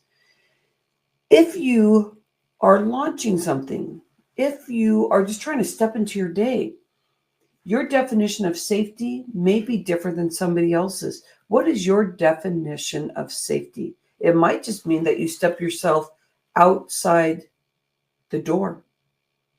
Maybe you're afraid to step outside the door. That's agoraphobic. And that runs in my family, dealt with it. The only time I could leave the house was go to school, come back, in the house. Go to school, go back, in the house. And I was living at my grandma's house, and I didn't know what was going to happen from one day to the next. It all happens to us. All these stories, there's no good or bad, but there is safety. Where do you want to take your stories?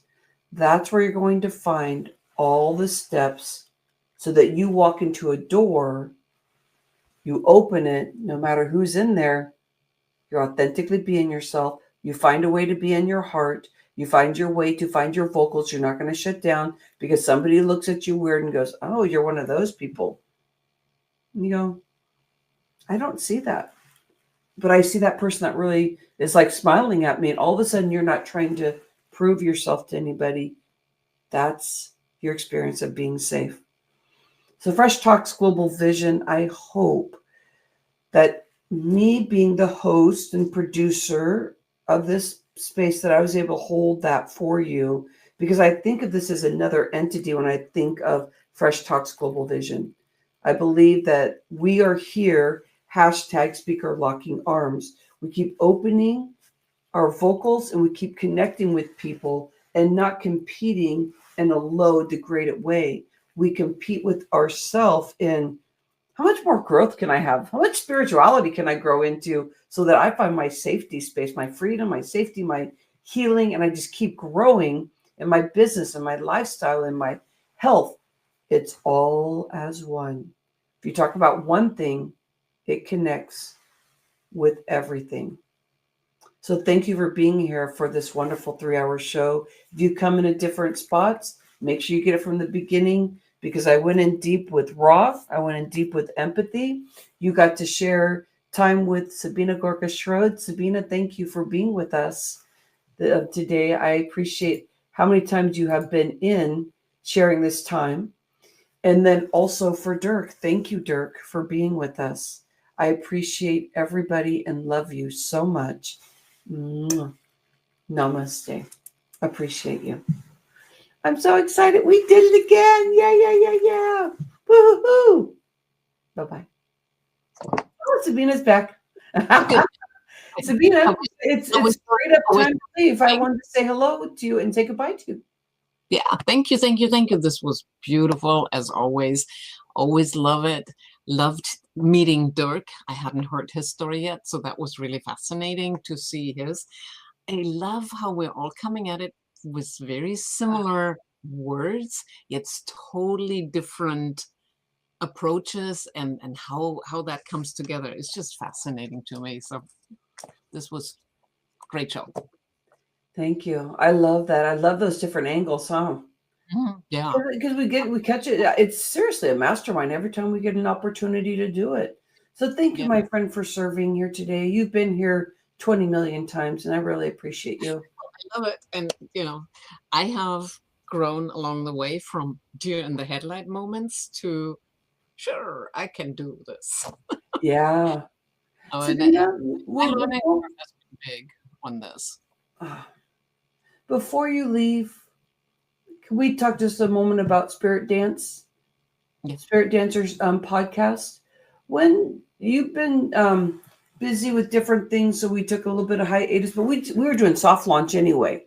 Yeah. But Mhm. are you thinking February or March is the time? Because we may have a couple before this, but what was the month that you said, okay, this is actually where we'll be consistent and we're going to be going with it? When Spirit Dancer podcast going to be like really out there? Consistent, huh? Well, I will be gone mid-February through mid-March. So and it doesn't look too good on the podcast time at that time. So You're going to be around, I think, because you've been talking about traveling and people learning. Right. So I know on the Be Connected app, if you really get into it, doing less than 1 minute videos and posting and stuff, I have a feeling we're going to be hearing from you because you're really getting to alignment about having this, all as one. Yeah, I think one on our next session, I need one more tour through the Be Connected. I really hit the wall yesterday. Sure. And technology is not the easier part of this, put it that way. Yeah. Not for me. Yeah. So, like that, yeah.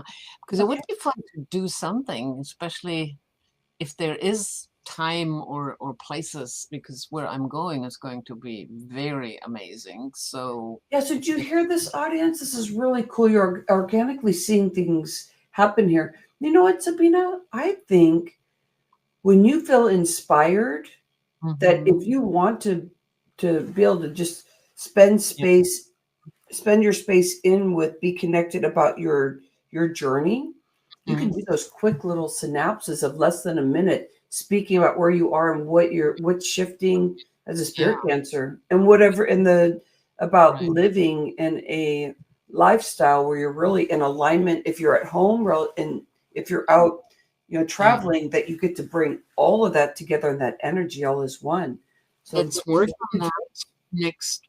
When is it? Next week? Yeah, on the 29th. Let's work on that. Yep, you and I will be. Yeah, so I'll add more to our show notes here about Sabina. So you're going to see a lot of show notes based on all three of the superstar speakers we had today. And I'll put my information there too, because I'm building that page for doing this also February 7th, that mastermind. And so, okay, let's do that. And then we'll get more information once we know that, because we already have everything set up for Sabina, but this is a way for you to know more details about what's going to happen and stuff. It's going to be wonderful. Thank you for being here, my friend. Thank you, Fresh Talks Global Vision community, and whoever else is there. You can get in our community in Facebook. It's a private group, but you can also, if you opted into our newsletter space, you're going to get information specific to these types of events, and that's what you get. So love you. Namaste. Amen. Appreciate everybody. Woohoo! Let's have a fabulous day, everyone. We did it. Notice how you